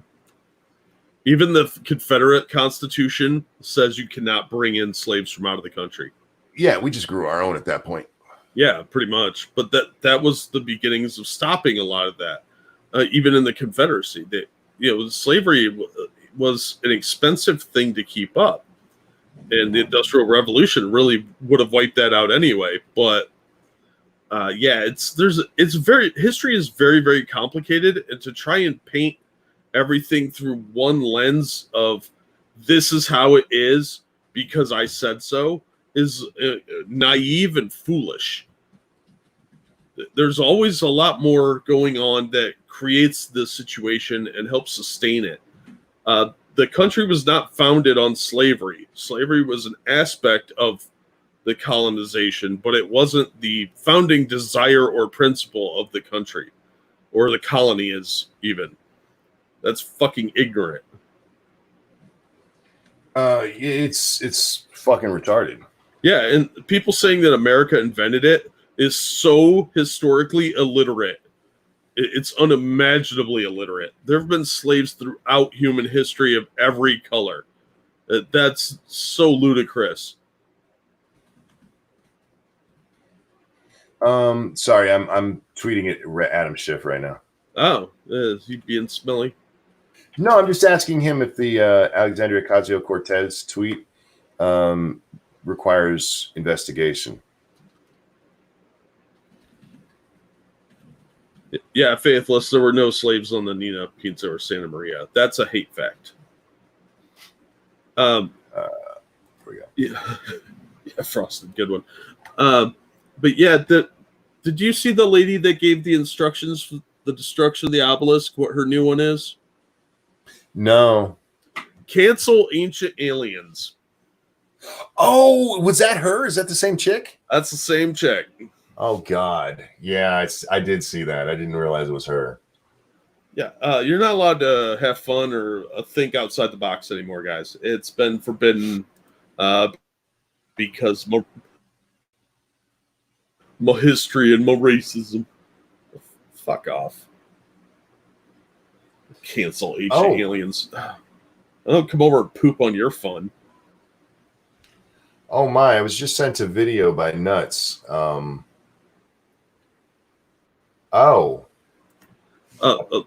quick, let me explain this. Raven, she wanted to cancel Ancient Aliens because it minimizes the amazing technological achievements of the Egyptians or Africans specifically, she said, I think. So, yeah, that's why you have to cancel Ancient Aliens. Not that the theory applies all over the world, but she thinks it's some sort of white supremacist argument. Yeah, she's a moron. Yeah, which tells me the reptilians got to her. Maybe she was one all along, Jack. It's probable, yeah. And I wish I was kidding you. No, Doku, not. No, that's not a joke at all.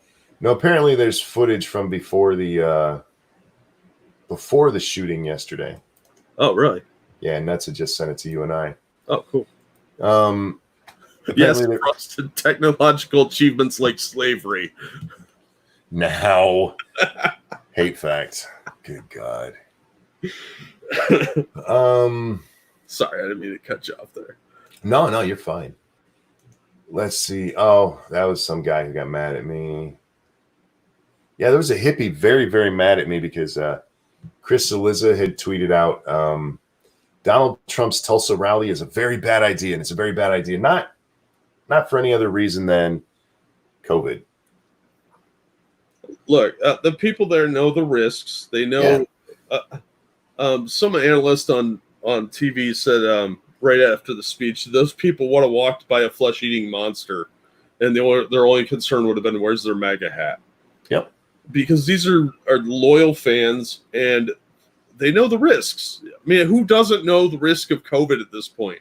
Unless you're like some hermit somewhere. So they had the option of wearing a mask. There were people in the audience wearing a mask. There was plenty of room if you wanted to socially distance, you could. So shut the fuck up. they're grown-ups. They're allowed to make these decisions. Well, as I pointed out yesterday, even by CDC, wearing the mask is only to protect those around you. That doesn't keep you, unless you're wearing the N95 or higher.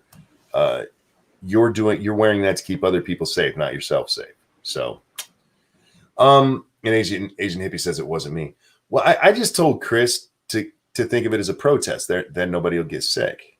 I saw you caught some shit for that.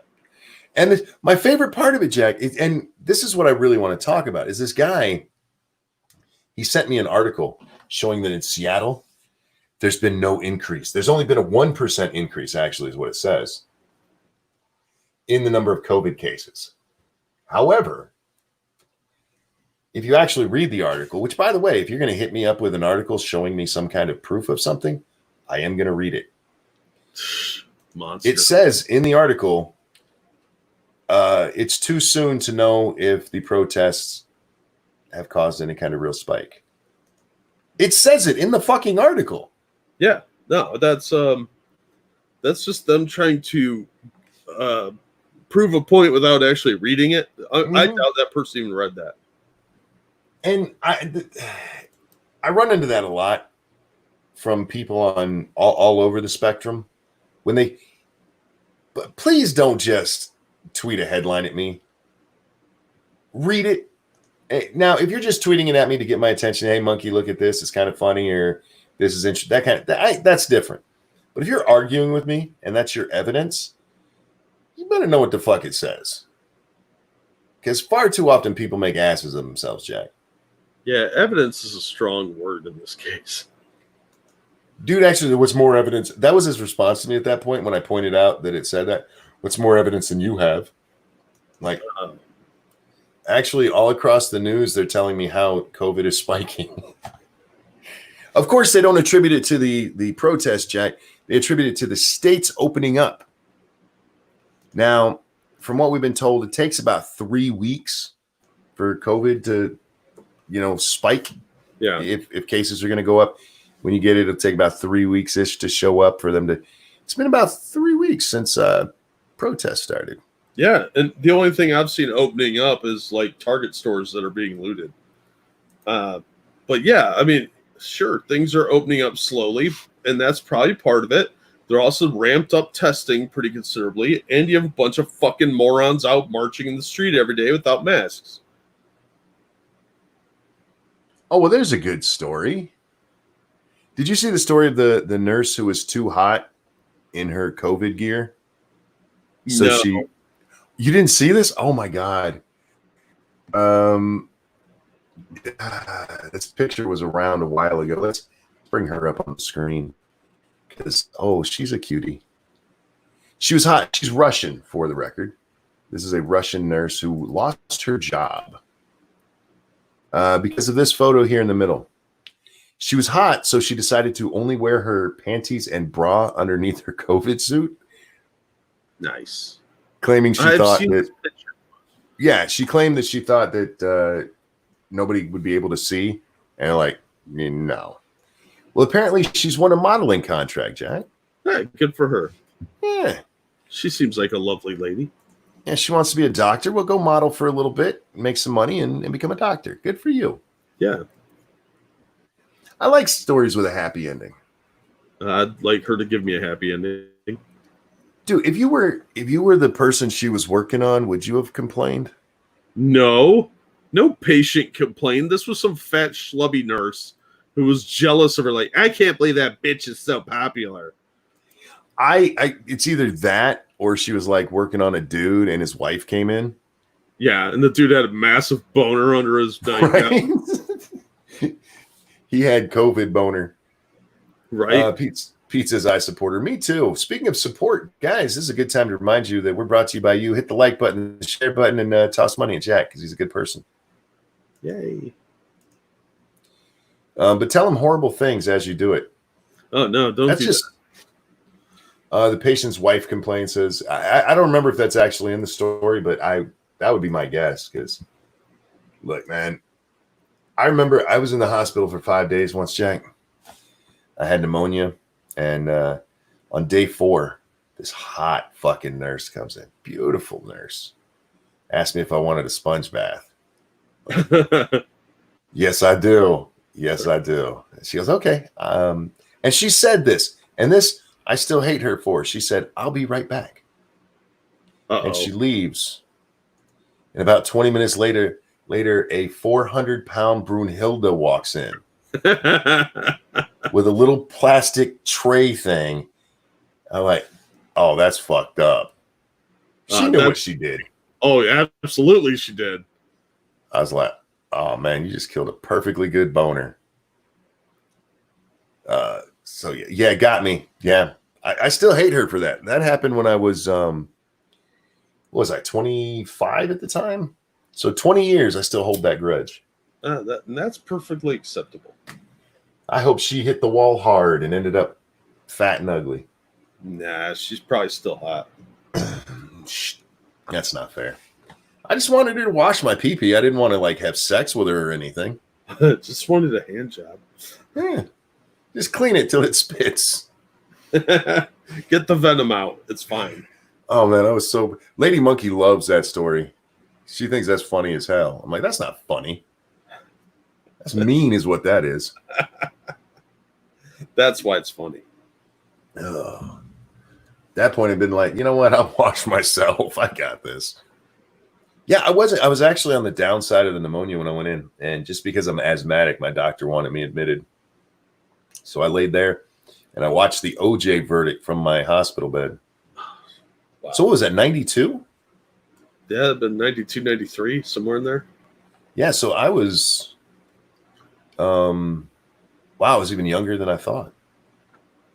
I was 18, 19-ish. That doesn't sound right. I swear it was the OJ verdict that I saw there, but whenever that was, guys, asthmatic that smokes. I'm not asthmatic when I smoke.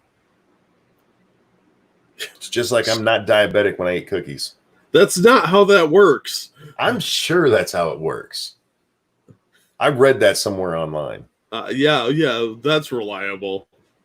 I might have been the person who wrote it, but I still read it. It still makes it a fact. It was typed out and posted. OJ had to be at least 96. 96 makes more sense. Maybe it was 95. 95 would have made me 20. Yeah, sometime back then, whenever the hell it was. I just remember I was there. I was in the hospital when the verdict came in, which sucked because I used to piss off my best friend. For those of you who don't know, I like to argue for fun. What? You know. Yeah. And if I'm in a mood, I will argue something I absolutely do not believe in. And I used to argue with him that OJ was innocent just to watch him get pissed off. That's awful, man. I know, right? But it's funny.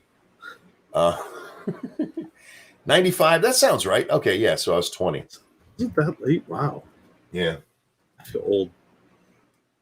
I knew it had to be then because it was I didn't become friends with him until I was 18. So 92 would have been way too early. And I only know that because I met him through work and I started working at McDonald's when I was 17. So anyhow. Midnight Exile brings up something that I said years and years ago. It's a valid argument for OJ's innocence that he's covering up for his son. Not exactly. I mean, that doesn't explain things like blood on OJ's sock. Well, if he was helping get rid of his kid's clothes, that's how you would get some blood on you. Like, oh my God, what did you do? And the kid's crying and he hugs him or something. Or he handles the weapon or something like that. I thought that was a possibility. I still think it was a team effort. Definitely could have been a team effort. It's the most valid argument, not the dominant one. Fair enough, Midnight. If you want to say that is the best alternative explanation. How about that? I still don't think it's a good one, though. No, the best alternative explanation is that she had some dirt on the Clintons. That could be. Well, not. You always go to the woman, Jack. It could have been him. No, he was an innocent bystander. Was he? I think so. Yeah. He looked too much like he was from an episode of Wings. Is it Is it wise to bang the ex-whore wife of a guy whose nickname is steroids? Well, we don't actually know they were banging. They might have just been friends. Oh, he put it. She was a whore, man. I'm not saying I was- would have banged her, but Look, I would have too, but it's okay. All kidding aside, what happened to both of them, blah, blah, blah. Anyhow, he was tapping it. Come on. Who returns sunglasses to somebody in the middle of the fucking night? Some rando who happened to eat where you work that day. No. You see, this is how it works, Monkey. You're just like doing something nice. You're like, "Hi, I'm the waiter at the restaurant you were at. I decided to bring your sunglasses over because I'm such a caring individual." And she's like, "Let me reward you." Chicka chicka bow now now. Bow chicka bow bow. I have an entire video library that tells me this is how these things happen. It's not intentional. You don't set out for it to happen. It's just a way of thanking people. Usually pizza delivery drivers, waiters, and pool boys. Real quick, thank you, Mr. Scott. Did Broomhilda touch your no-no square? OJ Chase was like 94.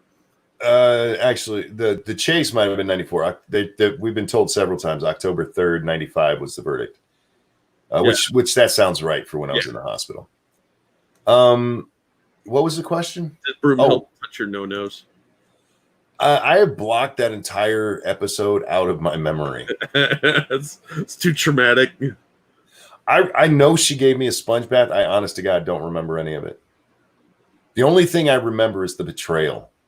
The fucking betrayal. I'm a good patient, Jack. I'm very kind. I don't bug the nurses with the call button. I'm very quiet, keep to myself. I'm very friendly when they come in. And she pulled that on me. That was fucked up. Maybe it was a pair of moon glasses. Stop it. Well, there was a moon, all right.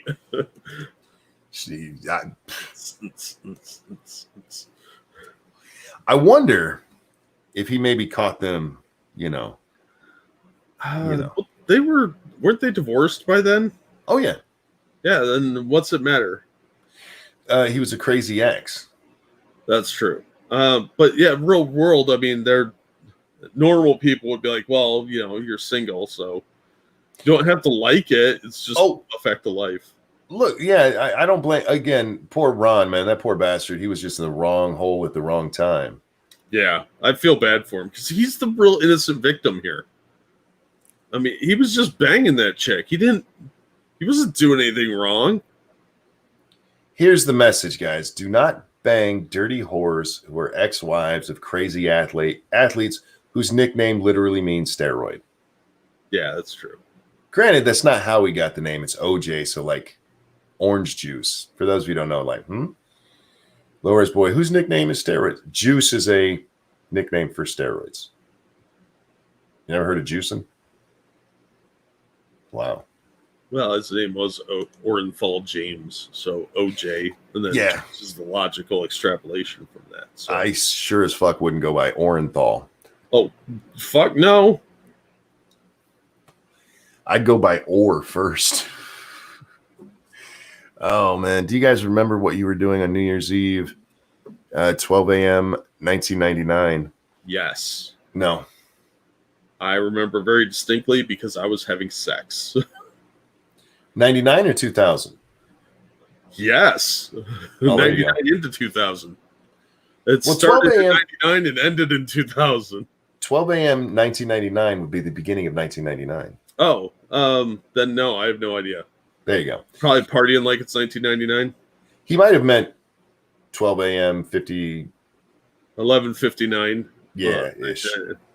Yeah. No, I have no idea what I was doing in 1999. Probably some dumb shit. I do a lot of that. Most New Year's is I'm at the house. At that time, we were probably with the kids, eating spray cheese and drinking fake champagne. 99. Let's see. My oldest was 7. So it's not like I was out partying. Nice Prince reference, Jack. Partying like 1999. By the way, the year 2000 was the end of the century, not the beginning. Just throwing that out there. There's no year zero. You have no evidence of that. That's the year no one talks about. I've had so many great arguments over that from people who don't get math. It's like, no, it's 2000, so it's a new. It's not how it works. Math is eldritch wizardry. We've been over this. It's not real. 2001 was the start of the century, you guys. Just throwing it out there. Prince was partying a year too early. Yeah, well, he knew Y2K was coming because of his. Wasn't he like a Jehovah's Witness or something? I don't know what the hell he was. He was crazy. Yeah, he had some like extreme religious thing. I'm pretty sure it was Jehovah's Witnesses. Somebody will correct me. Yeah, he was. I mean, I know he was a very religious man who liked to fuck everyone, but I mean, the end of the millennium. It wasn't the end of the millennium either. I mean, 2000 was, but not 1999. Ex Bubba Hotep, thank you. You and your colonial math. I know. That's some of that Common Core math. How dare you? That's just regular math. No, we've changed things, monkey. There is now new math. Exile says he was a Jehovah's Witness, big Prince fan. I'm a huge Prince fan. I love Prince. I've said that before. He's one of the few stars who died, and I was like, oh, damn. He was crazy though, man. He's one of those artists from the 80s, and there's a couple of them. Michael Jackson was one. Madonna, not so much. Madonna just became a whore. But there were a few of them who just got so big and so popular and made so much money that they could do whatever they wanted, and nobody was there to tell them no. Yeah, and they had a vested interest in not telling them no because they were getting paid a lot of money to be like, yep, that's a great idea. Yeah. Midnight says fentanyl got him, didn't it? I can't remember. He OD'd on something. Yeah. But yeah, it sucks, man, because we've lost a couple of them that should still be around, still making stuff. Granted, Prince's later stuff is not nearly as good as his early stuff. No, because he got all super Jesus-y and he changed his image from being like the sultry seducer to kind of weird and odd. Graffiti Bridge is probably when he first get him moving into spirituality in his music, and it's still a good CD. I still love it. Still will stand all time is a gospel song for all intents and purposes. But he got away from that bad boy slinging dick thing from, say, Purple Rain. Yeah. I mean, Darlin' Mickey, come on. Etc. makes a point that he had a vault full of unreleased music. Yep. Did he have like a piano in his bathroom? He had as far as I understand it, he had musical instruments everywhere. Yeah, and like every room was wired for recording, so if inspiration struck, he could just go. Yep. That's kind of awesome to have that kind of money, because back then, that would have been like the 80s and 90s when he did that shit. Mm-hmm. Like wired everything. That would have been expensive as hell to do. He had so much money, even with his slave phase when he was in the argument with, what was it, Sony, I believe, was the one he was in an argument with, or BMG, whoever owned his music, and he wanted the rights to his fucking music, and so he actually wrote "slave" on his face and kept wearing it out in public, and finally like, fuck it, just take it, just fucking take it, we don't care. But yeah, he owned all of his music, and he has a ton of unreleased. There's a whole lot of Prince albums out there you guys have probably never even heard of. His Black album is pretty cool too. Well, at some point, I would hope that the family does release that stuff, because while the fans are still alive to enjoy it, you know. Midnight Exile says that would be expensive to do right now. Yeah, no shit. Yeah, but I mean, the technology is a lot cheaper now. Sure. Than it was in the 80s. Running the cords and everything for all those microphones would have been an incredible endeavor. Dom says, wired for recording. That's what I've done with my studio, and I'm going to do it at my house. I get you. His house, I'm sure, is a lot bigger than yours. And yeah, his was wired for production recording. I don't know if I've ever heard a Prince song. What? Well, you got to remember a lot of the audience is pretty young, and his star had faded pretty considerably. No. Real quick, let me grab a couple of labs here. Thank you, Jordan250. I bet a dude that I could make him cry with a story. I then smacked him in the nose with one of your books. Easy money.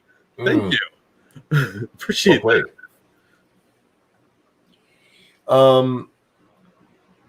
I remember my son came to me one day. He used to do this all the time. Guess what I watched last night? He'd watched Purple Rain and absolutely loved it. He was like 12 at the time. And I was like, that's my boy. That's my boy. And then he watched, I think he's seen Under the Cherry Moon. And like most people, he didn't care for Graffiti Bridge because Graffiti Bridge is a bad movie. It's a really bad movie. Take Purple Rain, which I don't have a problem with Purple Rain, but they shouldn't have let him act in it. Yeah, that's always a mistake. Yeah, he did not act. They should have got him an acting coach. He was bad. Under the Cherry Moon, he actually acted pretty decent in, but I think they just let him be Prince more, instead of trying to mold him into an actor. And then Graffiti Bridge came along and was just like, oh my, this is hippie garbage. However, the chick in it is hot as fuck, dude. Yeah, I don't think I've ever seen that one. There's one of them I never saw, and the other one's blurred together. So, well, technically, Graffiti Bridge is a sequel to Purple Rain. Sorry. It's got some good stuff. The Morris Day stuff in it is really funny, but it's fucking Morris Day. I love Morris. That dude can fucking. He is a showman. He is the Trump of music, right? Him and Jerome. Thank you, Mr. Scott. My cousin-in-law catered for one of Prince's weddings, saying it would be great for his resume, but then they made him sign an NDA. LOL. He wasn't even allowed to say he did it? No. Oh, that's fucked up. That's hilarious. That is hilarious. Morris Day, the motherfucking. He got paid well. Oh, I bet he did. This is Prince, man. The man had money, making money for him. Oh God, such a waste. Such a waste. Fucking drugs, man. Yeah, it's a rough beast. But I wonder if I would be any different in his position. Not just, I mean, that man was talented. Yeah. Not just in singing and songwriting. That man on Graffiti Bridge, if you look at the credits, all of the songs that were his, because there's a couple of other songs from other people. I'm trying to remember the other artists. Of course, The Time is on there. What is her name? The chick who sings Melody Cool. But that song, there's songs on there that weren't his. All of the ones that he sang and performed, he played every instrument on the track. Yeah, I mean, the guy was talented. Like David Bowie kind of level. Yeah. And when you get that kind of fame and you have that kind of... How do you talk to anyone? You can't. You're surrounded by people that want something from you. Mm-hmm. I mean, it's got to make you a little paranoid, and you never know who you can actually trust and who's... Because most of those people don't have your best interest at heart. They're just out for themselves, or the being the guy that knows the guy. Yeah. I can get you backstage passes. Yeah, and they're eager to get you on drugs, so they're useful to you. Yep. So it's pretty rough. I sent you the Kevin Smith talking about him making a video for Prince. I'll have to check that out. Yeah, you'll like that. That was pretty interesting. Kevin Smith made a video for him? Yeah. Damn. What one? You'll have to watch the interview. It's really interesting. Ah, okay. I won't spoil anything. Pete said, "Remember Moonwalker?" I never saw that. Me neither. I do remember the video "Smooth Criminal" though, because they cut that out of the. Oh, I did see Moonwalker. I just didn't watch the whole thing. My brother was a big fan and watched it, so I did see parts of it. But the only part I really cared about was the "Smooth Criminal" video, because man, he was cool with that video. I'm never a big Michael Jackson fan. I like the remake that what was it, Alien Ant Farm did. Yeah, I really like that version. But yeah, I never got into Michael Jackson. That's one of the few covers, especially where they change it so much that I still loved it. They actually did a really good job with that. Prince also wrote songs for so many others. Yeah, Nothing Compares to You. There's a great on the Prince Greatest Hits where it had the A, the B sides, and then if you bought the collection together, there's actually a third disc. There's one that he does, Nothing Compares to You, with a woman named Rosie Gaines. It was recorded at a concert he did for friends in his back fucking yard. Wow. Yeah. It is an awesome rendition of that song. Look it up if you haven't heard it. No, I've never heard it. I didn't know he did that. Yeah, he wrote a ton of songs for people, man. If you go and look at credits, he's all over the fucking place from the 80s and 90s. TLC had the hit with If I Was Your Girlfriend. That's a Prince cover, actually. Huh. He released If I Was Your Girlfriend. Fuck, I don't remember what album it was on. Yeah, so many albums, man. Right? Real quick, thank you, ex-Boba Hotep. Found out that the guy that overdosed yesterday is fine, so I don't feel guilty about spending the money I took from his pockets now. Thanks, Bubba. That's dark, man. Prince can also play guitar like these, not like these shit wannabes now. You know, this is why when people give Nickelback so much shit, I always defend Nickelback. One, I like their music, but at least those guys play their instruments. Are they Prince level? No, not even close. Nobody is. But at least they play their fucking instruments. It's not, anytime I barbecue, which is what we did tonight, I get out my phone and I have a speaker for my phone, really nice speaker that I got with it when we bought it. And I always pull it out for me and the girls because the girls, my granddaughters love music, guys. And I put it on Pandora and I have an Elton John station on there because I like Elton John. Suck it. Anyway, one of the songs that came on was Pressure. Oh, and when it first starts, Pumpkin's mom, I love this song. I'm like, I don't think you know what song this is. She thought it was Ice Ice Baby. I'm like, that's not what you're listening to. Oh, this is Under Pressure. This is a real song. Under Pressure. I actually like that song. I love Ice Ice Baby too, so I have no regrets about saying that. Man, your musical taste gets worse every day. I'm sorry. Vanilla Ice and Nickelback? Come on, man. Look, motherfucker. Ice Ice Baby was the shit, and you know it. No, that song was so fucking awful. It was so overplayed, and that video was terrifying. He looked like he was jerking off. All right, stop. From the chest up. Collaborate and listen. Don't make me sing the whole song. I can do it. And that song you did in the Teenage Mutant Ninja Turtle movie. Look, I like Words of Your Mother. Yeah, I loved Ice Ice Baby. What did come on, I was listening because I have several different channels on there. The girls they have as diverse music taste as their grandpa. Can't Touch This came on, and Pumpkin, she loves to dance, man. She just starts dancing, and she was actually in beat. It was so cute. And yeah, Grandpa sang it to her. So there. I heard New Kids on the Block's Hanging Tough on the radio today. And that made me think that American Antifa are the New Kids on the Block of revolutionaries. Whoa, we're hanging tough. Yeah. My brother was a huge fan of those fucking idiots, and I had to listen to that shit all the time. But you know what? They didn't play any fucking instruments. No, because they're talentless hacks. I bet they were auto-tuned as well. How about East 17? We don't know your fucking weird Australian music. Stop it. I've never heard of East 17, but I know Ice House and Electric Blue is a fucking classic.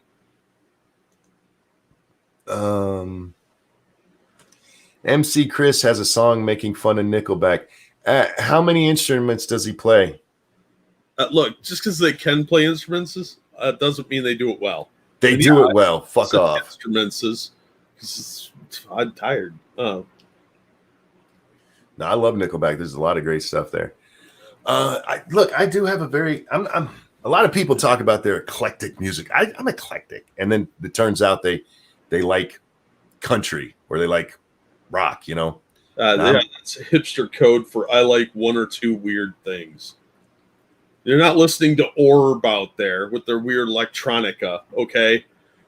You're not listening to Zombina and the Z-Tones or something. You're listening to some corporate bullshit that you think is subversive. Shout out.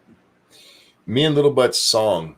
It's a song we've listened to since she was very little. It used to put her to sleep, and she refers to it as mine and Grandpa's song. Is Fair Elise from Beethoven.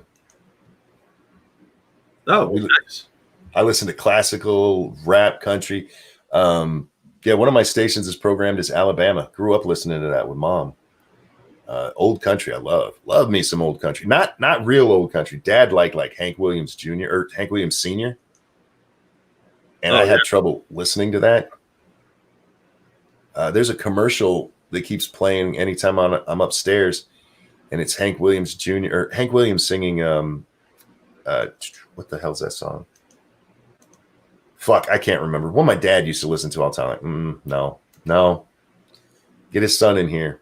Get his son in. Oh, Hank Williams Jr.'s daughter just died. I saw that. She died in a car crash. She was young too. Yeah, like 28. Yeah, it sucks. I draw the line at Yanni. I can't say other than the commercials that used to be on TV for him that I've ever heard anything from Yanni. Because it's boring elevator music, like Zamfir and his pan flute was in the 80s. God, yes. The pan flute. I can listen to a lot of different types of music. I have a very diverse music collection because we grew up in a different era where you were stuck in a car with someone and you had to listen to what they were listening to. But I think we had more variety back then too. Yeah, well, they played more. It wasn't like here's your hard rock channel quite so much. It was more like here's what's popular. Play like the top 20 stuff, and some places would play a couple country songs. You had your crossover bands like Martina McBride and Kenny Rogers making the pop charts as well as the country charts. So we had a lot of that stuff going on, and without the internet, you were stuck listening to what you could get. You're supposed to check your Streamlabs, and I have a donation here. Shrouded Angel, thank you. Hey, Monkey, what's your favorite Nickelback album? I can't say that I have a favorite Nickelback album. My favorite song is probably Animals. It's also the song that caused me the most disturbing thing with my daughter growing up, because we're listening. That song is playing, and she looks at me. She goes, "This song is dirty." I'm like, how do you know this song is dirty? You need to go away. No more cable TV for you. Got to take her out of public school. Thank you, Evolved Potato. Nickelback can play instruments like Monkey can run a marathon. They could do it, but they don't do it well. Look, they play them, and there's a beat, and everything plays, and it's fine. Y'all keep listening to your auto-tune shit. Like, I'm not saying they're the worst band I've ever heard, but I'm not a fan. They're sort of like Rush, a more modern Rush. You either like that or you don't. No, see, I think I don't think most people hate Nickelback. I think most people saw the meme online and just ran with it. No, I actually I'm indifferent toward Nickelback overall in reality. But I find the lead singer really weird looking, and he kind of creeps me out. I can't watch their videos. No. If I have to listen to their stuff, I'll do it where I don't have to see it. Yeah, it's like the lead singer of Disturbed. Have you ever seen that dude? No. Watch the Sound of Silence video, and from the front, you're like, okay, he's just kind of a weird looking guy. And then you see him from the side, and you're like, what the fuck am I looking at? Because he's got kind of a weird shaped head. And his head's shaved. It doesn't help. It's not helping his cause. Evolved Potato says, I listen to country music. I haven't listened to modern country probably in 15 years. I like country music. There's some good country bands I've got on my playlist. I like it from the time when I was growing up, which is like the Alabama years. That's when they became the big country thing. Oh, yeah, like some Oak Ridge Boys. Oak Ridge Boys, yeah, Elvira. Eddie all the way. What's that? Eddie Rabbit. Oh, yeah. I love A Rainy Night. God, I can't believe I remember all this shit. But up till somewhere around the time of Garth Brooks ending, when you had people like Travis Tritt coming up, and actually he might have been there throughout Garth, but he had a bigger thing there because he had Trouble, and they had a couple other hits later. But I'm trying to think around that time, as Garth was ending, it just got so poppy sounding. Yeah. Then I'm like, it's just pop. I'll just listen to pop if that's what I'm going to do. Yeah, they crossed over really well into popular music, so it lost that kind of like country western kind of feel to it. Yeah. Which sometimes works and sometimes doesn't. So I don't know. A lot of them seem to have transitioned pretty well into that. I mean, like Reba McEntire, she got pretty popular in the pop music scene for a while. So a lot of those guys found success and they just latched onto it. If you ever saw my music playlist, you'd be like, oh, wow, that's a lot of different things. Thank you, Mr. Scott. Here, I found some money on the ground and a hat in front of a blind man playing music. Oh, Jesus. Thank you, sir. Crash and Burn says, mamas, don't let your babies grow up to be cowboys. Or chipmunks. Don't let them pick guitars and drive them old trucks. Is that what it was? Mamas, don't let your babies grow up to be chipmunks? That was the Chipmunks version. Yeah. They had a version of Coward of the County, too. Oh, yeah? Yeah, when I grew up, I'm like, wow. It's a song about a dude who finally fights back because his girlfriend gets gang raped. Yeah, well, that's good reason for it. But the Chipmunks did a cover of it. Well, the subtext may have been a little more than kids could grasp at the time. Yeah, it was one of those things that when you grow up and you think back, you're like, holy shit, that's not kosher. Although I do love the song Coward of the County, too. Oh, that's a classic. Kenny Rogers was a national treasure. Yeah, he just died, last year or this year? Yeah, it was this year. This year? See, 2020 has been a garbage year. He was looking old, too, man. Yeah. Dolly still doesn't look too bad. Her plastic surgeon's been doing a decent job. Yeah, he should have taken some help from her. He did. She just did a cover of, well, I guess it's not a cover, it's her song, but Jolene with Pentatonics, I think last year. Yeah, I saw that. I didn't like it as much as the original. No, but for one of their songs, I thought it was pretty good. Chipmunk Rate must have missed that episode about the Chipmunks. Dave was really mad. Alvin! Oh my God. Now, I love talking music with the folks in chat because everybody does have such varied interests. Yeah, and your tastes change over time. Like in the 80s, I was much more into heavy metal in like high school and that, but I've mellowed out, not angry anymore. Diversified my musical taste. And there's some really great music out there, and it's fun to find new stuff. Midnight says, Dolly Parton, rare combination of kind, intelligent, talented, and moral. I will give you everything but that last one. Dolly is known to be something of a hussy. Yeah. I mean, she put out. Well, there's ways to get ahead in the world. And yeah, I agree with Dangerous. The Miley Cyrus cover of Jolene was actually pretty good. Oh, you're going to make me admit this too. I like Miley Cyrus. Her song, The Climb, I listen to it all the time. Yeah. I like some of her older stuff. The new stuff she's been doing is like, hey, lay off the booze, honey. It's not helpful. When Wrecking Ball came out, I didn't care for that at all. I don't care about her being naked on a wrecking ball in the video. That's kind of a turn on for me, Yeah. Is that a naked, of age, young woman straddling a wrecking ball? Cool. That's a new fetish. Yeah. It was hard to jack off to, but I managed. Well, it's a challenge. It's all about the climb, monkey. It's all about the climb. I even like Party in the USA. Yeah, that's a catchy fucking song. It's dumb as shit, but it is catchy.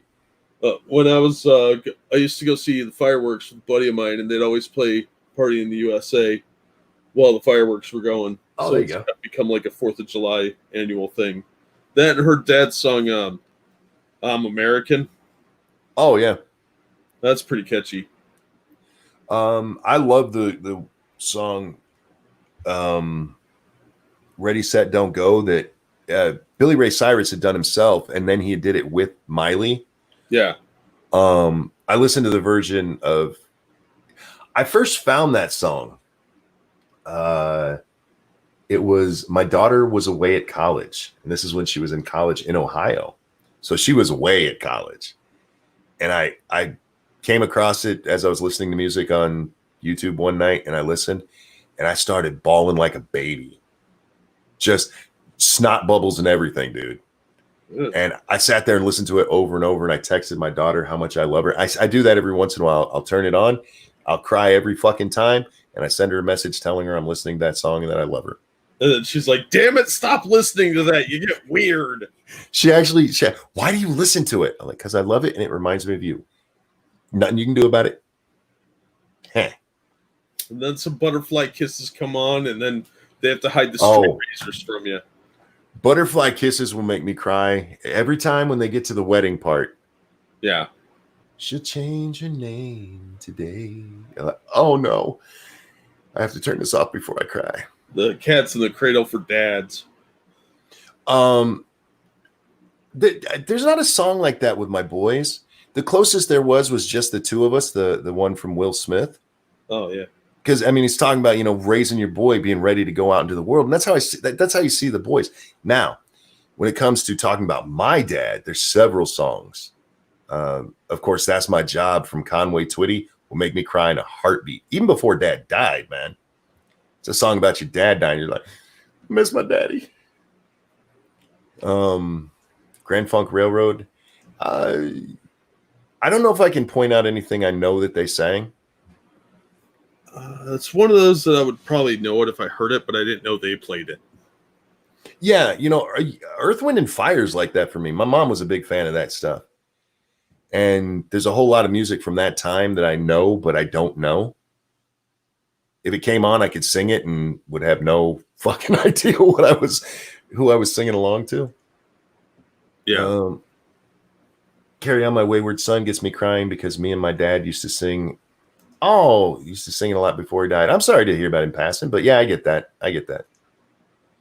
I really only became aware of Carry On My Wayward Son because of Guitar Hero. I'm not going to lie. And we used to play that all the time, so.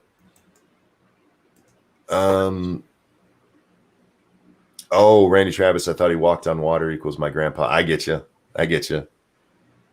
The Judge's Daddy's Hands. Yeah. So many songs about dads to make you cry. It's fucked up. Well, that's how they get you to buy their albums. They make you sad. I do prefer a nice sad song over most, upbeat songs. But I have an upbeat playlist. My favorite song, if I'm in a good mood or I want to get in a good mood and nobody's in the house so I can turn it up real loud, is Uncle Kracker's Good to Be Me. I fucking love that song. He's got a song, if you guys haven't heard it, listen to his song, My Girlfriend Has a Girlfriend Now. And it's literally what it's about. It's about how his woman left him for a woman. That happened to a buddy of mine. Oof. Yeah, that's emasculating. Yeah. Well, she was crazy, so. These things happen. Are you a Kid Rock fan? I saw him play live at a local club when I was in college, before he got big. Well, I guess I was out of college, but I was working at the time, and I never liked his music, but it was weird seeing him like, this guy sucks. He's not going anywhere. Like 2 years later, he's all over the place. I watched I'm a huge Kid Rock fan. His story is heartbreaking, and the redemption and getting to be famous and all that. He was actually coming up as a rapper at the same time as Vanilla Ice. And then Vanilla Ice just flamed out, and suddenly a white rapper became toxic. So this promising career just goes right. But no, I love his music. And I like the stuff that he's done with country stars more than probably anything else he's done though. Yeah, I've heard his country stuff is way better. The one he did with Hank Williams Jr. In country music, You Don't Say the F Word. That's a great fucking song. My upbeat song is Cotton Eye Joe. I can see that. Yeah, it's bouncy. All Summer Long by Kid Rock is another one. If I'm in a good mood and just want to get even more hyped up, nobody's in the house and I can crank it. There's some music you can't listen to low. Yeah. And my wife doesn't like when I do that. The radio, I told you that her dad is I don't know what the word is for. Any technology comes out, he has to have it. Newest technology. He had laser discs as soon as it came out, CD, everything. His living room was set up with 5-point surround sound way back in the fucking 80s. Damn. Yeah. Top of the line, everything for him. And he got a new stereo and he gave me his old one. Oh, nice. Yeah. And I don't have it hooked up anymore because I don't get to use it anyway. But on 3 or 4, you could hear it at my neighbor's house, who's way the fuck over there. I was only allowed to listen to that when nobody was in the house. Dangerous said it's called Early Adopter. Oh, there you go. There you go. I never got that because I'm poor.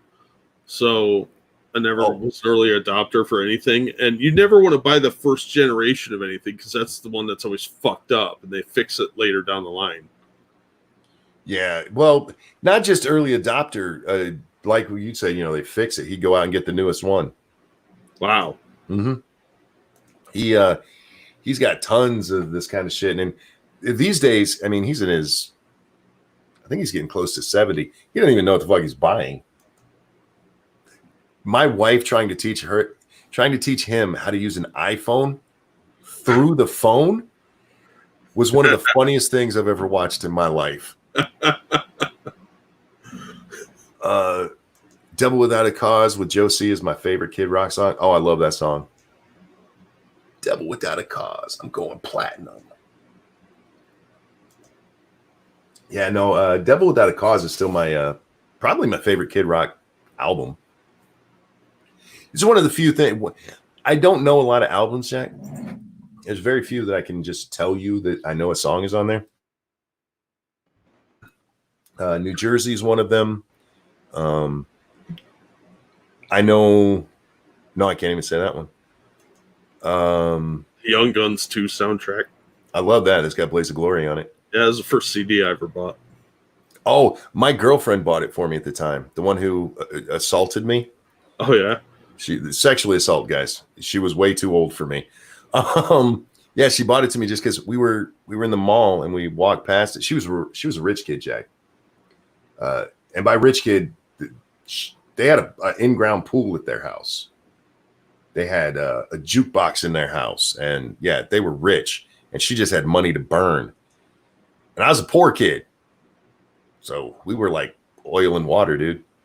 But we were walking through the mall, and I was very excited because the movie was coming out, and I saw the CD. I'm like, oh, cool, CD's out. And she just bought it for me. I'm like, oh, cool, there's a new video game.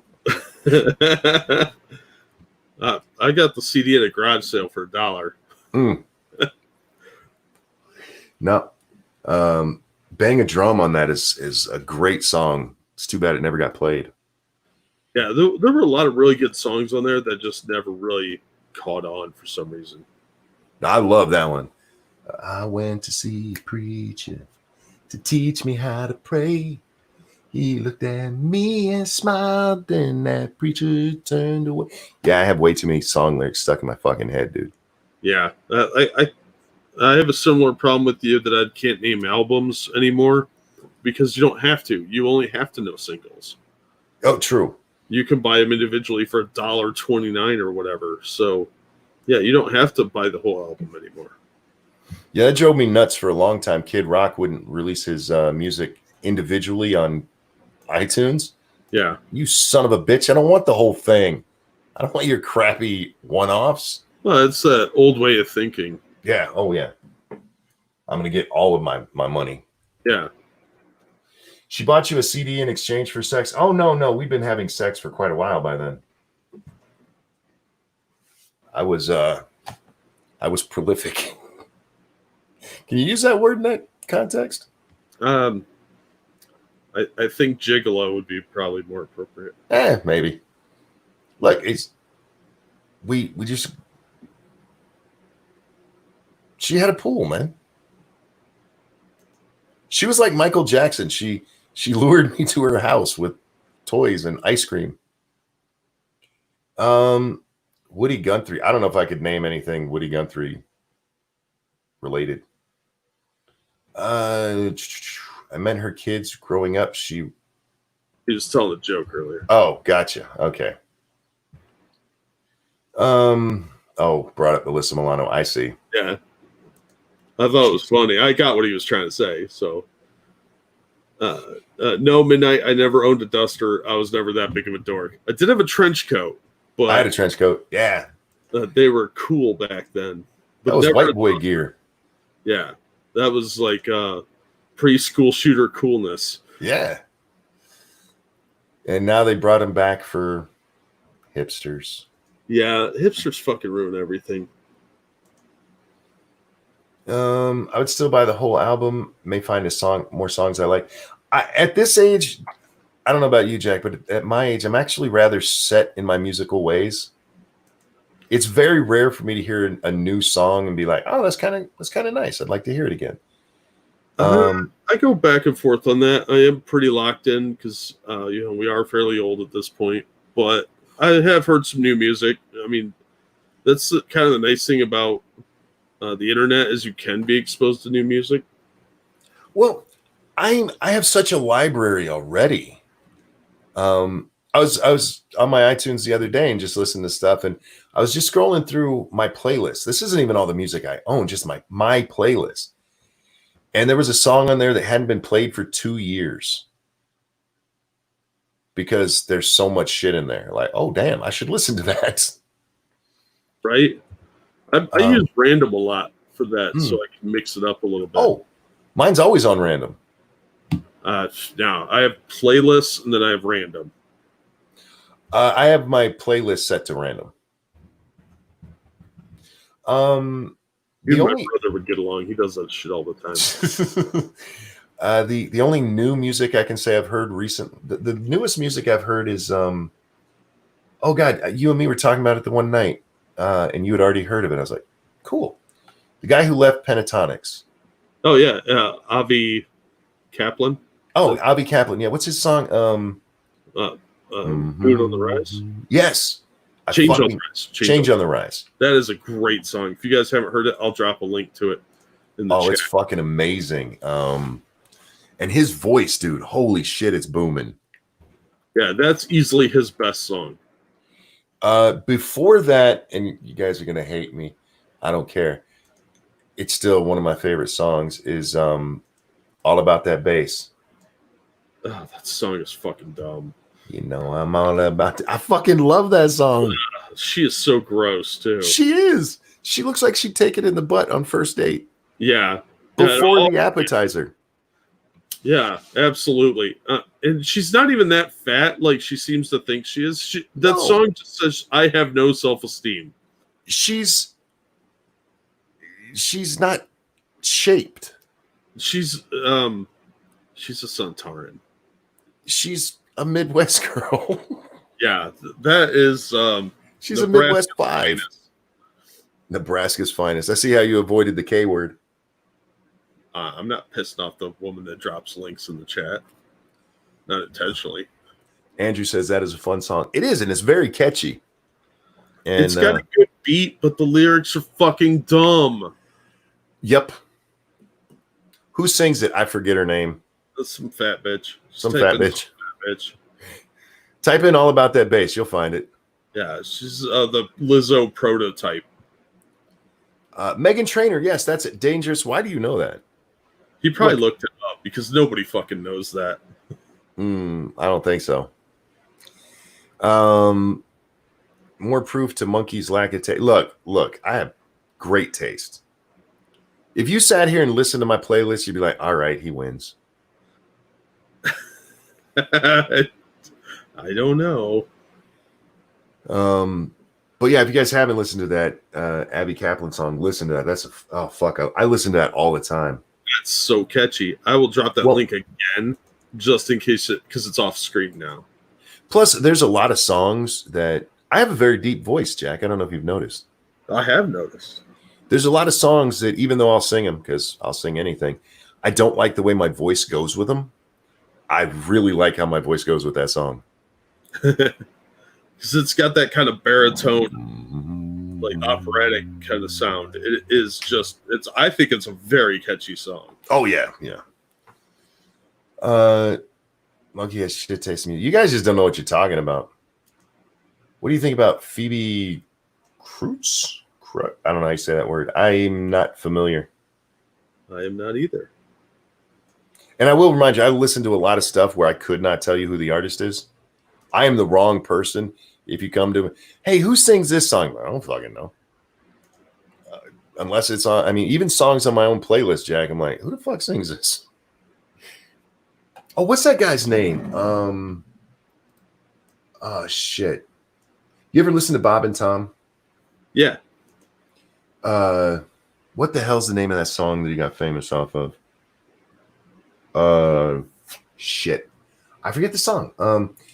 There's a guy that used to go on Bob and Tom, and he sang a song that was really popular, and you couldn't find it on its own because he knew it was his most popular song, but he also sings real songs too. Fuck, what's his name? And now I can't even remember his name. Shit. Do you remember what the song was about? Paul Thorne. That's what it is. Paul Thorne? Paul Thorne. Let me look it up because if you listen to Bob and Tom with any regularity, I'm sure you'll know this song. He has a song called Honky Tonk Neanderthal. No. Shit. Beer Run. Oh no, that's somebody else. It's a Not great Beer Run. day. It's a Great Day. Yes, that's him. Okay.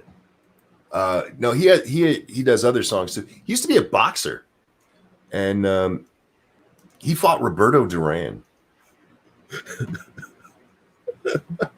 Got his ass whipped by Roberto Duran. No, but he has a lot of good songs. He has a song called "Even Heroes Die." Very sad song. One verse is about the end of Elvis's death, and how fucking tragically disgusting it is. Yeah, that's a shit way to go. Yeah. I see what you did there. Yeah, but Paul Thorne, man, he great singer. There's a great spoof version of Meghan Trainor as well. I will not listen to that. How dare you? I hope it's Weird Al. I dropped the link to the Bob and Tom Paul Thorne "It's a Great Day" thing. Oh, I love that song. So people can watch it. Yeah, that's I don't know if he's released it since, but when I first went looking for it, he didn't sell it individually on iTunes. You could individually buy it on his website. And like, how am I going to listen to it? Who didn't even notice? What didn't I notice? What you did? You Kansas girl. How dare you? That's it. From now on, she's Kansas nuts. She just dropped the links. I saw. She's a sweetheart. It was funny though because he didn't even notice. Of course not. Do I read chat? More often than you pretend to. Yeah. Look, not as often as you should. Not as often as you know. The problem, Jack, is I read it enough that people think I read it all the time. Yeah. So they'll get offended that I didn't read something they say. And okay, I looked up this Phoebe chick. I pulled up a couple of her videos, but I'm not going to watch them until after the show. Yeah, just looking at this, nothing looks familiar. I'll have to check it out. Giovanni Prince said, "So no love for Lee Greenwood."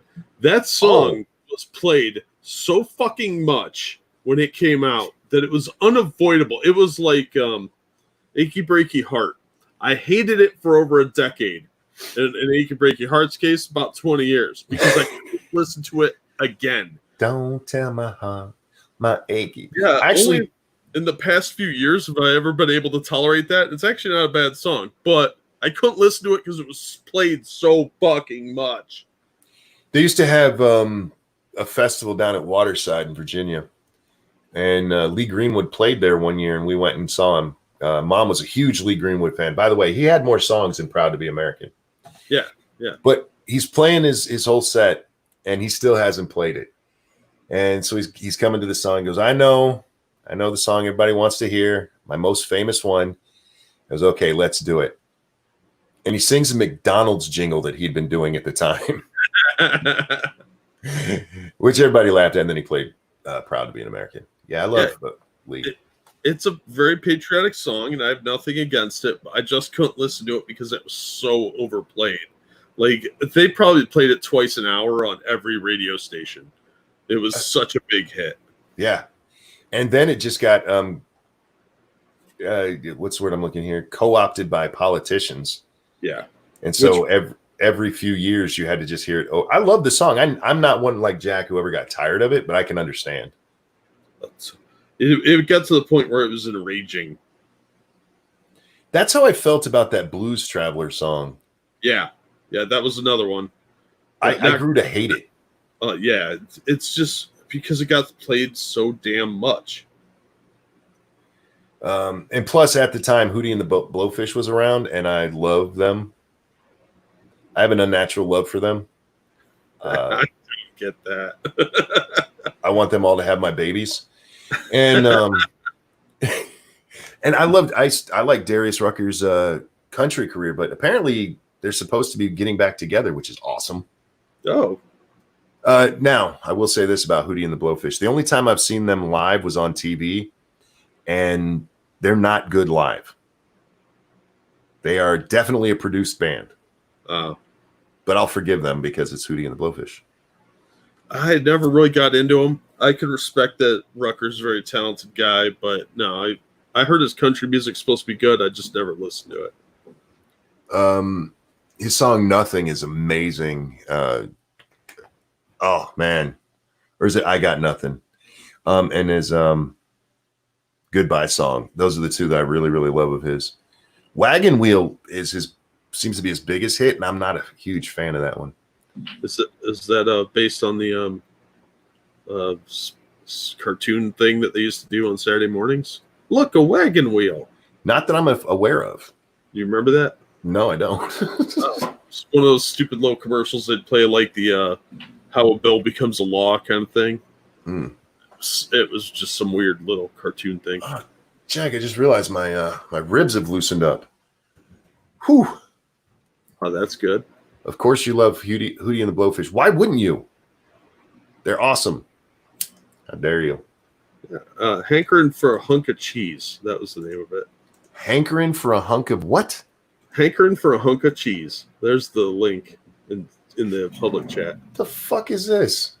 It's an old Saturday morning commercial. Oh my God, yes. I do remember that.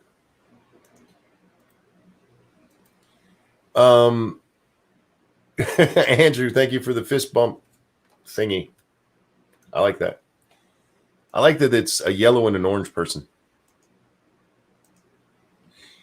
No, that's the communists and the Chinese. Isn't that one and the same? No, it's the Russian communists and the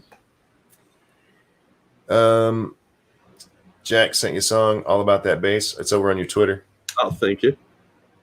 I'll check it out. Yeah, a lot of you in chat, you have bad taste in music. I disagree. I'm saying they do. I'm allowed to say that. I have a microphone.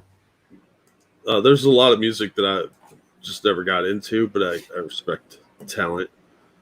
And there's a lot of stuff today that's just hot garbage, auto-tune trash. Auto-tune is the worst thing that ever happened to music. Yeah, well, I get the intention was to like kind of clean things up a little bit, and that's fine, but it's so heavily relied on now. Well, did you ever see or hear Matt Stone and Trey Parker talking about it? Yeah. They for the Gay Fish episode of South Park, Trey was doing the what's his name? Kanye. Yeah. Pretending to be Kanye. And so he did songs auto-tune. And you actually have to sing out of tune for it to work worth a shit. Wow. Yeah. Which makes sense because the whole thing is to bring you into tune. Yeah. Synthesizers and auto-tune, horrible for music. Horrible for music. Yeah, then you get people like Macklemore and who's that other really annoying guy that's like him?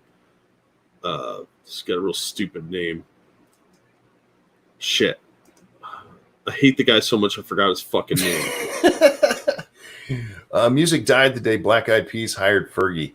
You know, I don't care one way or the other about the Peas or Fergie. I just remembered when they did the Super Bowl and thinking, dear Lord, she looks like an old crack whore. Well, you weren't far off. She just looks so nasty. Yeah. You are in the biggest stage of the world. You will never play a bigger venue than the fucking Super Bowl. And you look like you just came out of a $3 hotel room. Like you still have cum in your hair. Right? And she probably did. She probably did. Yeah, I had friends who really liked her. Women really liked Fergie. I don't know why. Wasn't she like pooped herself on stage one time? There's pictures that suggest she had, yeah. But God, she looks so nasty up there. I wanted to change my channel so my TV didn't catch a disease. Like, get that. Ugh. I've seen some nasty hoes, but she looked like horrible. Like this is the biggest stage. Even right? Prince cleaned himself up, you know? Although I did love Prince did not belong in the Super Bowl. I want to reiterate that. I've said this many times. He is not Super Bowl music. But him playing Purple Rain and it raining at the time was fucking awesome. That was just amazing. I remember that. Yeah, it wasn't fake. It just happened to rain in Minneapolis as he's playing Purple Rain in front of the fucking world. Like that's God saying, I love this music. Or he was trying to kill him, one of the two. She's famous, Monk. I would have been at least a $20 whorehouse. No, she looked like a $3 no-tell motel. She just looked fucking nasty. She looked disease riddled. Damn, that's bugging me now that I can't think of this shitty artist's name. There's too many. You'd have to give me more to go on than that. And I'm not good with... the most I saw his name begins with like a D or something like that. But Drake? No. But Drake sucks. And he did come up in worst band when I typed that in. But he's kind of along the lines of like Macklemore and other crappy bands, The Weeknd, that sort of thing. But very heavily auto-tuned, relies on synthesizers. I don't know any of his fucking music because every time I hear it, it all sounds the same. And somebody even went and did, like, here's how he made his last album. And they were able to replicate, like, how easily it was done on the computer. Because he does all his music on his computer. Yeah, I don't. Like I said, most modern music, I just can't listen. Last time I was in Lady Monkey, she listens to all kinds of stuff. She'll turn it on to like what's considered top 40 these days. And to me, it all just sounds like the same crap. Yeah. It's very catchy. I won't deny that. But it's got no heart, no soul to it. Yeah, it's hollow. Yeah. My son is a huge fan of Avenged Sevenfold. Sevenfold. And I'm not a huge fan, but their song Nightmare, I'm talking about a song with fucking heart and soul in it. And then you listen to something like whatever garbage is playing on the radio right now, like, those shouldn't even both be considered music. Right? Your son has better taste than you. My son likes a lot of the same music I do. How you like me now? I like how he's going to insult me when I'm talking about how I like that song. Do I have shit music taste now? Not Dave Matthews. No, this was like some electronica shit. Like he does these like music DJ type things. He's like Macklemore does. Just the kind of garbagey. Doesn't actually play. He's got a bunch of facial tattoos too. Well, what's going on? What? What did I miss there? Hang on a second. I need to scroll back. I missed something in chat there. Just wanted to give you peeps an update since people were tweeting at him about his lack of TA and post.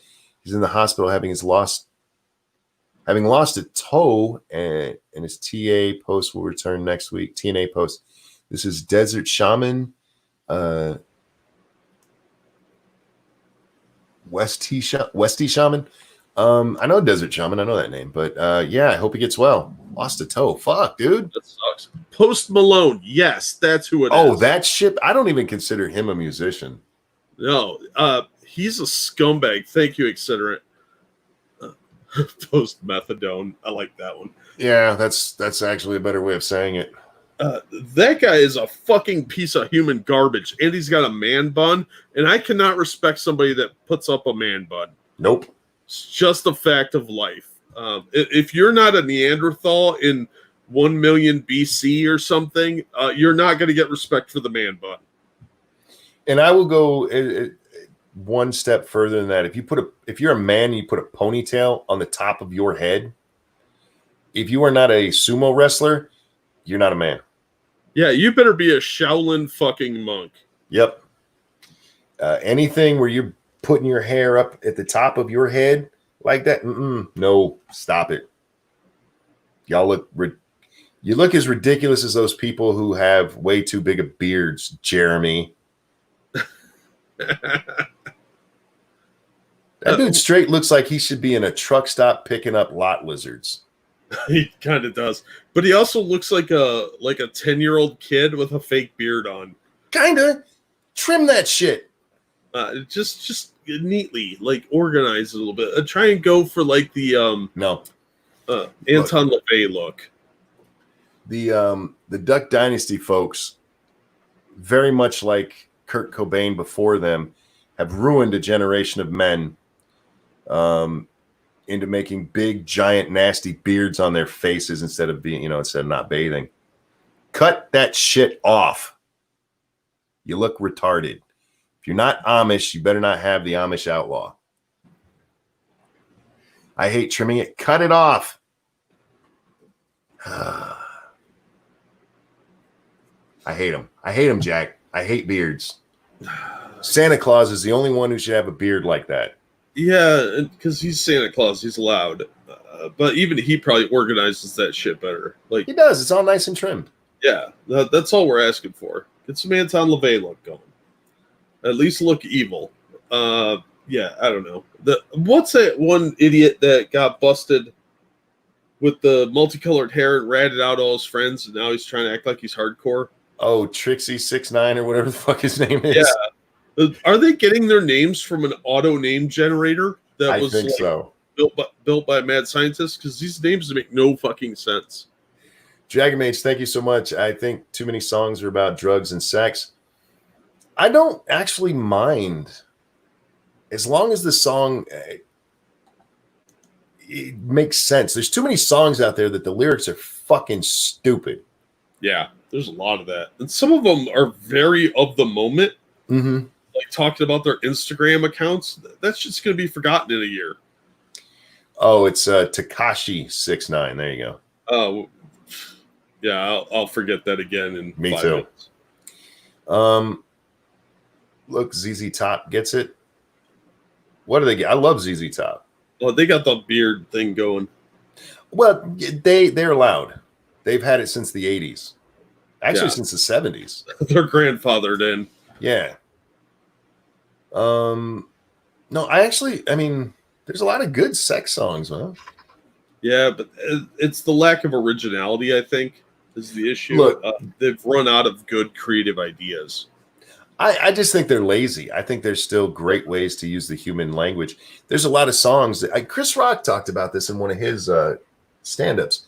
He talked about the song "Pull Up to the Bumper," and it's a song about anal sex, but they never talk about it. He goes, "If that song was written today, it would be called "Fuck Me in the Ass." Yeah, and he's not wrong. And this was back in the '90s, and it's just gotten worse, man. That's because Richard Marx isn't working enough in the industry. What? What? How did Richard Marx just get here? Because he used to write a lot of the pop songs that were out. Oh, gotcha. He was a huge talent for that. He didn't just perform. He also wrote a lot of hits. And if you don't know that, go look him up. You'd be surprised at what he's written. Oh, Nuts says the Oak Ridge Boy. That's right. The one with the he looked like Chewbacca. Forgot about him. Look, if you had it before Duck Dynasty, you can keep it. That's it. Otherwise, shave that shit. The fad is over. Let it go. Yeah, they all look like they have a little too much food particles in there. You know what? There's some. Okay, I'm gonna be straight right now. There's some of them. All right, you look fine. The vast majority need to shave that shit off. Billie Eilish, I used to call her English because I don't give a fuck, is way overrated. I can't say I've ever heard a thing she sang. She's got that kind of Maisie Starr kind of sound, but without the talent. Who's Maisie Starr? Fade Into You. I'm sure I've heard that. You'd know it if you heard it. Yeah. Eilish, I give that much of a fuck. Look, I love Nuts and don't get her name right. You think I'm going to spend any energy getting Billy fucking English's name right? I've only heard a couple of her songs. They kind of all sound the same. Yeah, it's emo pop. Shroom says, "Hey, I've had my beard off and on since '89 or since 98. Then you can keep it. That's it. And then if you had it before, those fucking Duck Dynasty guys, you do realize they're fucking rednecks. You're out there trying to look like rich rednecks. Stop it. I'm not saying shave it completely. I wear a beard. I have no jawline, Jack. I have no jawline. I have to wear a beard. Otherwise, I have a chin. It just kind of melts into my chest. I have to stand with my head really straight. So yeah, anyhow. So you can have a beard, just trim it for fuck's sake. I for some reason, why was I watching The Quartering? Oh, he made a response video to him. And he had tweeted it out, and so I went and looked, and I'm like, oh. But anyway, in the video, you see him, and Jeremy's is starting to turn upwards. So it kind of looks like he's wearing a weird bib. And it's like, cut that shit. Anyway. But Duck Dynasty came out at the beginning of my puberty. Well, then your balls can look like that. That's it. If you don't want to shave your balls, then you have my permission. Hey, how you doing, Poppy? Ferret face. Oh. I hate my beard. It grows back the same day whenever I shave it. Oh, Iranian? I'm guessing. I feel bad for those guys. We used to work with one. He was the best Muslim I ever met, Jack. He didn't blow up? No. He drank, he whored, he ate shit he wasn't supposed to, because he was away from his parents at college. But I used to work with him at McDonald's when I worked there, and this poor motherfucker would shave, and he would come in clean shaven. And by the end of his shift, if managers didn't know him, they would be giving him shit about not shaving for work. Oh, yeah. That little Middle Eastern motherfucker could grow a beard, man. He just think about it. It's like a chia pet. Yes. Oh yeah. I'm Central American or Latino. Oh yeah, Latinos. You guys have that issue too. You guys also have that thing with your women that Italian women get with like the sideburns and the hairy arms. I feel bad for you. That got weird. Do Italian women ever shave that? I don't know. I don't know if the Italians razors are. Pluck Did we it? get that after the war? Italian women out there who are now offended at me.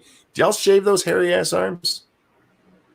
I don't know why, Jack. I think the Italian woman weird sideburn thing, it's actually kind of hot.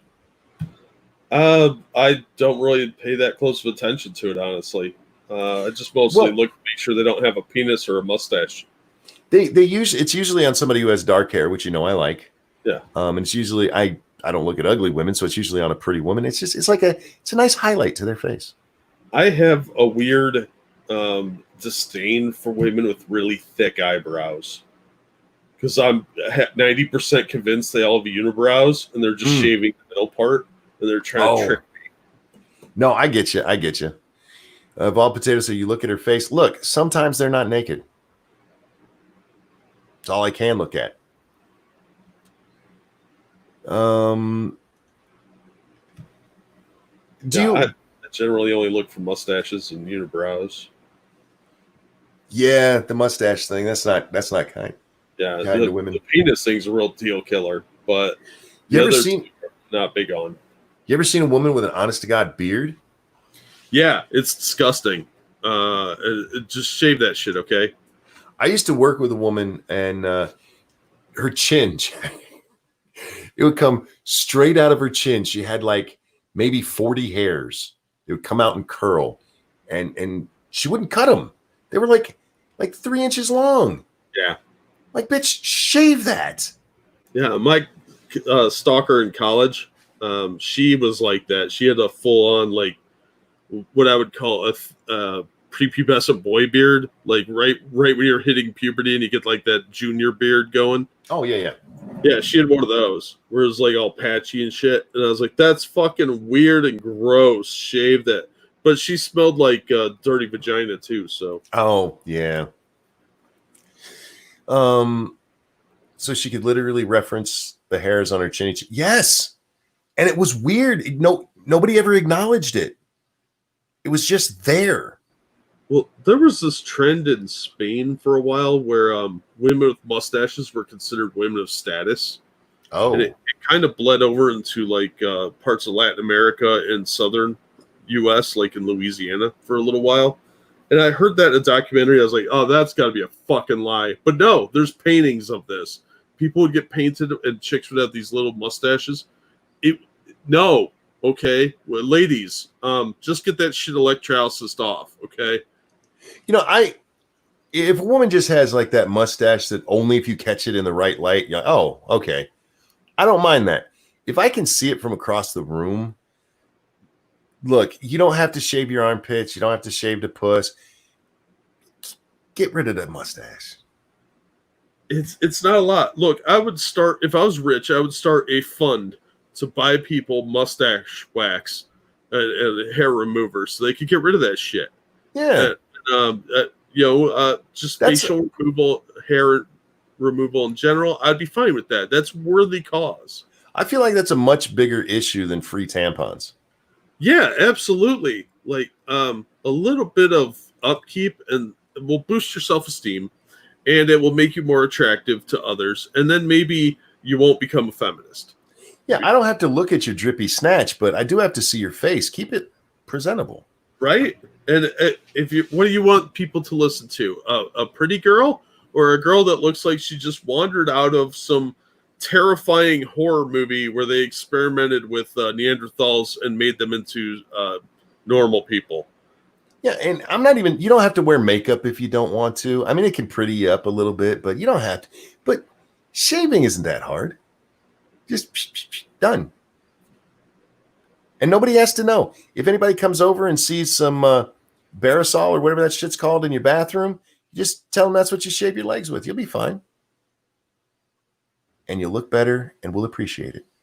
Yeah, and maybe you'll get your no-nos touched, and you won't have to cry to your cats every night. Yeah. We're here to help. Not very well, but we try. Barbasol. That's what it's called. Yeah, Barbasol. Barbasol, the best shaving cream ever, because it's like $1 for a jar of it. Right.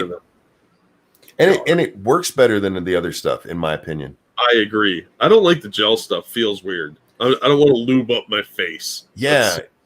In the commercials, it always turns into that nice white pasty stuff, and they're happy to share. No, I didn't like the gel at all. Makeup is overrated. I only really like to wear mascara. That's still makeup. Yeah. Women like to make their eyes prettier, so guys are like, "Ooh, I want to touch your no-nos." Right. You can't go wrong with nice eyeliner. Nope, it's a win. Absolutely. And they've gotten real inventive with it, Jack. They do all kinds of stuff with their eyes now. Oh yeah, that smoky look. Yeah, I dig that. But yeah, I don't know. It's there's a lot of ways women deceive us. They could at least shave the unibrow and the mustache. That's all we're at. It's not a lot. Legs too. I'm not a huge stickler on that. I mean, if I'm not banging you, I don't care if your legs are shaved. I just think it's a nice thing to do. Especially if you're an Italian woman and you got the arms too. Yeah. You're just not going to get a good overall tan. Yeah, I would think it would come out kind of patchy, and you'll look like Sasquatch. Yeah. So it's really more about helping you. Yeah, you don't want a bunch of random guys in the woods being like, "There's a squatch," and taking pictures of you as you're trying to flee back to your campsite. No, it'll get weird real fast. Oh, I'm glad you brought that up, Lesser Logic. He says at the same time, don't destroy your eyebrows into pencil lines. Stop fucking with your eyebrows as much as you are. If Jack is what, I'm cool with getting rid of the unibrow thing. Mm-hmm. But especially this shit that women have been doing, and it's been going on for way too long, where they shave off the eyebrow completely. Yeah. Oh, it looks so trashy.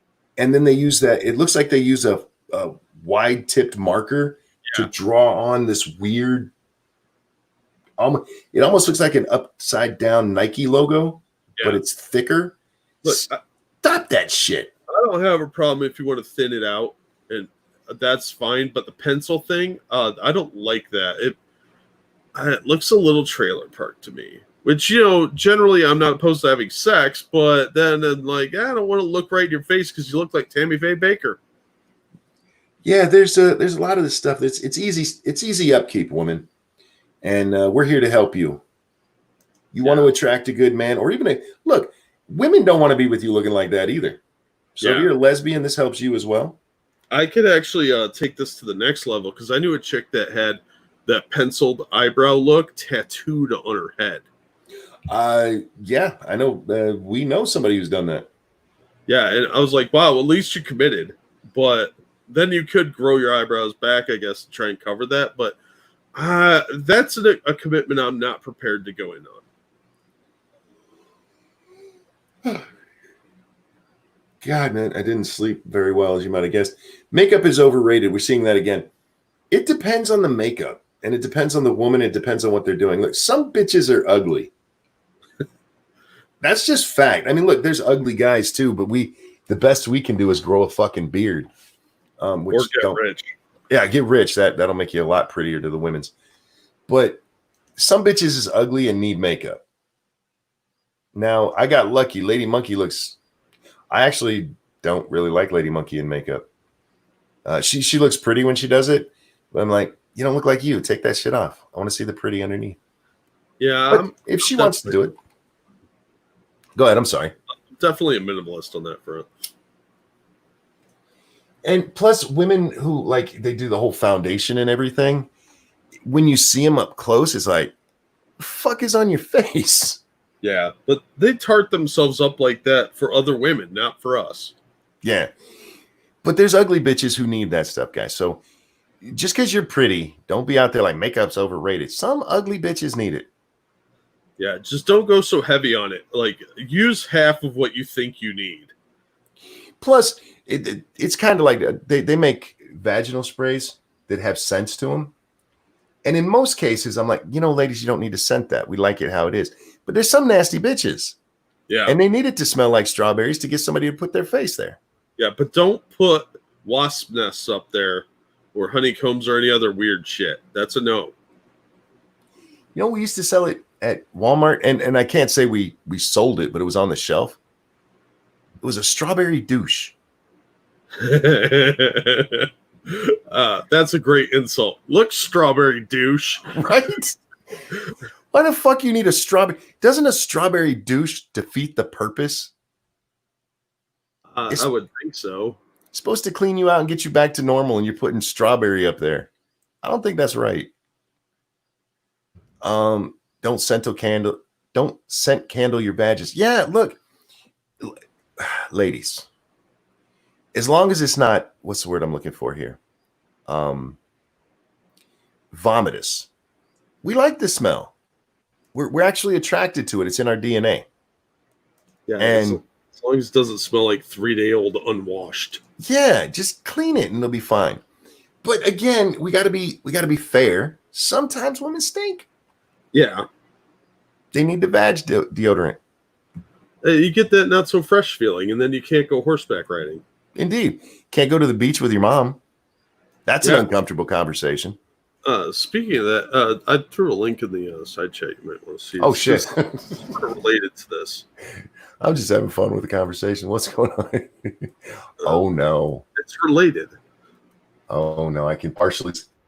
Gwyneth Paltrow plugs smells like my orgasm candle with help from son Moses. That's that great headline. Oh, no. Gwyneth Paltrow just loves the smell of her own scent.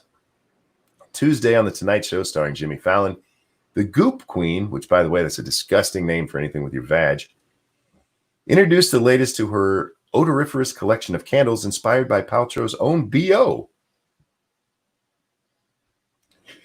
Called This Smells Like My Orgasm. Why does her orgasm smell different than her vag? I just want to know what role her son had in this. She sells a candle that smells like her vag already. Yeah, but this is about her orgasm, which is more beautiful and her chakras align or some nonsense like that. A 10.5 ounce candle costs $75 and is available on the website. Alongside a colorful description, a fitting follow-up to that candle, you know the one. This blend is made with, all right, tart grapefruit, neroli, and ripe cassis berries, blended with gunpowder tea and Turkish rose, absolutes for a scent that's sexy, surprising, and wildly attractive. The candle, a collaboration between Goop and fragrance brand Heretic, sounds right to me, is currently available in the U.S. only. Earlier this year, the 47-year-old actress made headlines, blah, blah, blah. As Paltrow waxed on, get it? They actually put get it in this article. Yeah, well, it's New York Post. So usually they don't do that. They just leave it hanging. That's more of a CNN thing. Yeah, well, the younger staffers have no sense of humor.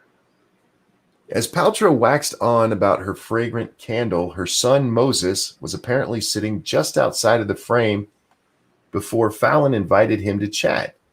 The 14-year-old son of Paltrow and her ex Coldplay frontman Chris Martin said he was playing piano and guitar in his free time. The Iron Man star told late night viewers that the original candle idea was supposed to be punk rock feminist. They don't actually explain how he got involved, other than, I guess, him just being there as she was pitching it, which is still weird.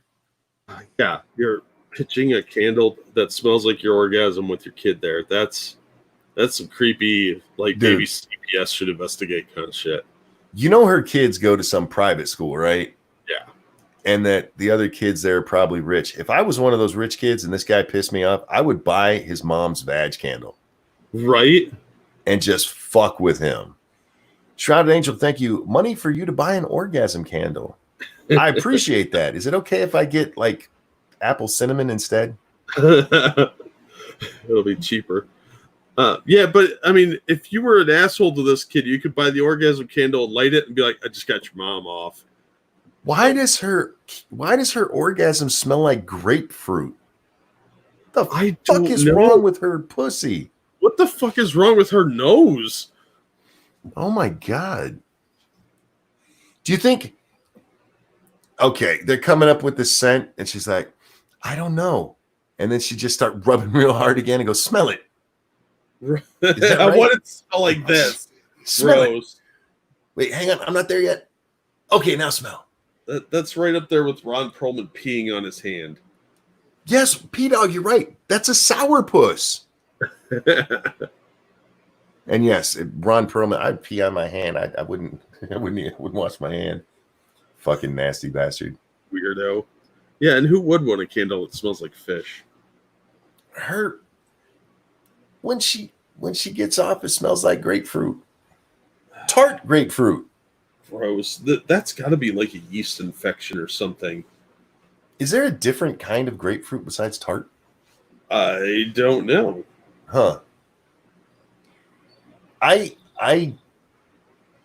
equate grapefruit with old people. So her badge smells like tart old puss. When she comes, guys, don't worry. When it's just in its natural state, it smells like sandalwood.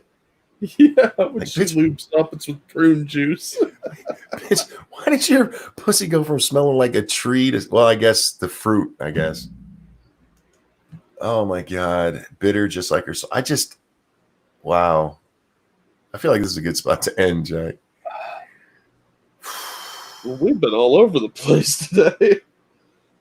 I appreciate you hanging out with me, man. It helps take my mind off my fucking back. Yeah, man.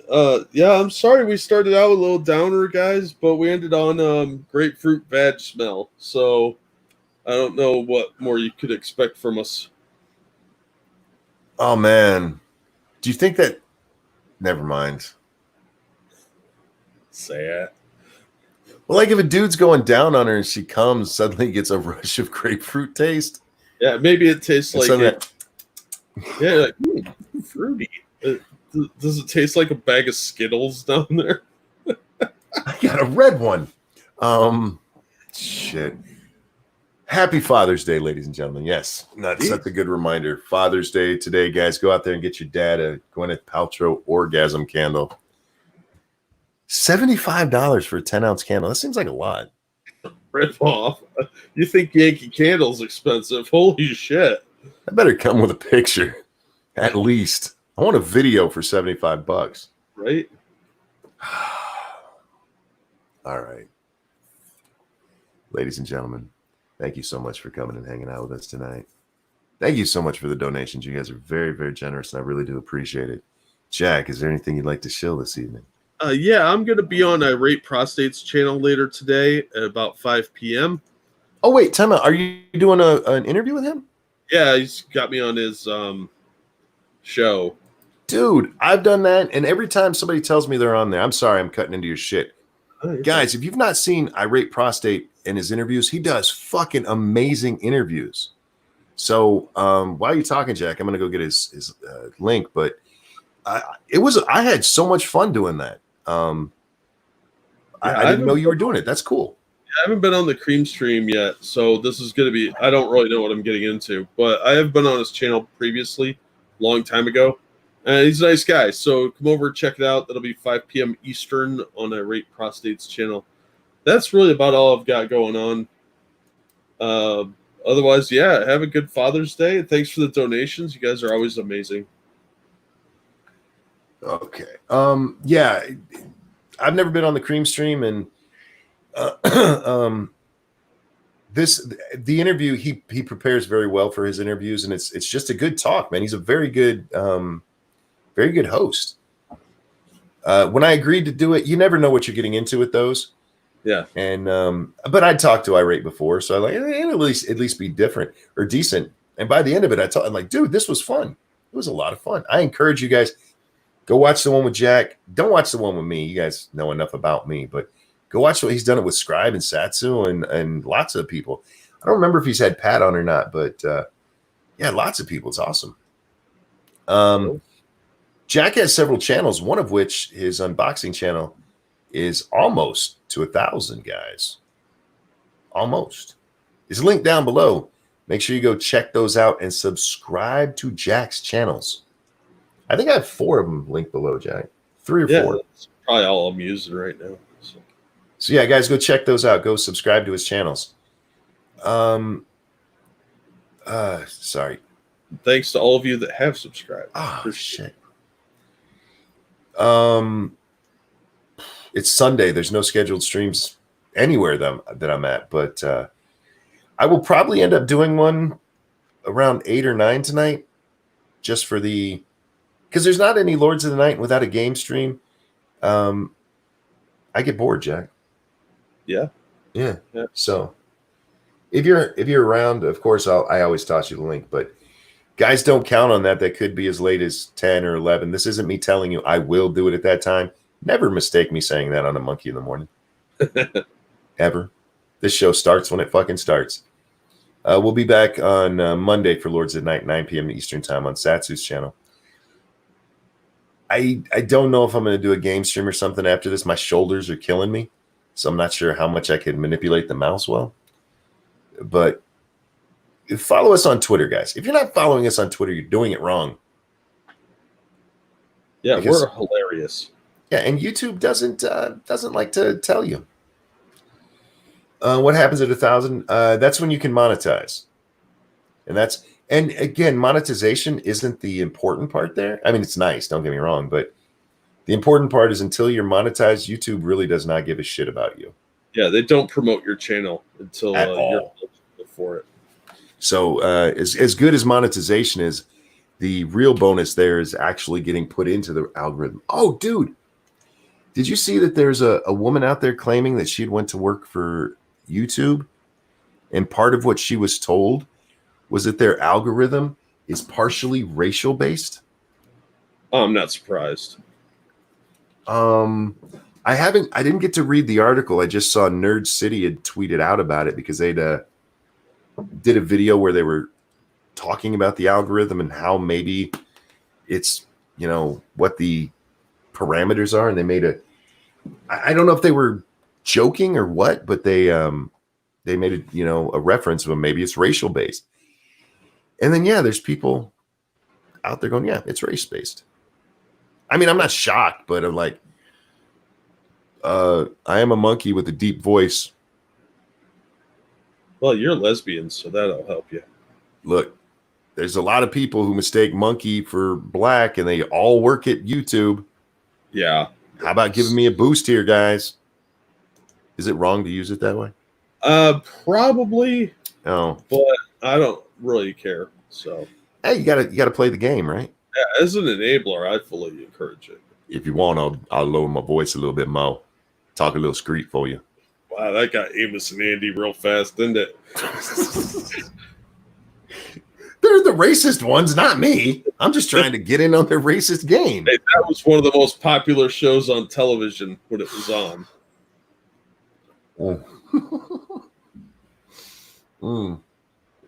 Ladies and gentlemen, thank you so much for watching, Jack. Thanks for hanging out, my friend. Everybody, if you missed this part, it's your own damn fault for leaving before I sang. Have a good night, everybody. Happy Father's Day. We'll see you next time. Bye. YouTube, use me in your race baiting shit.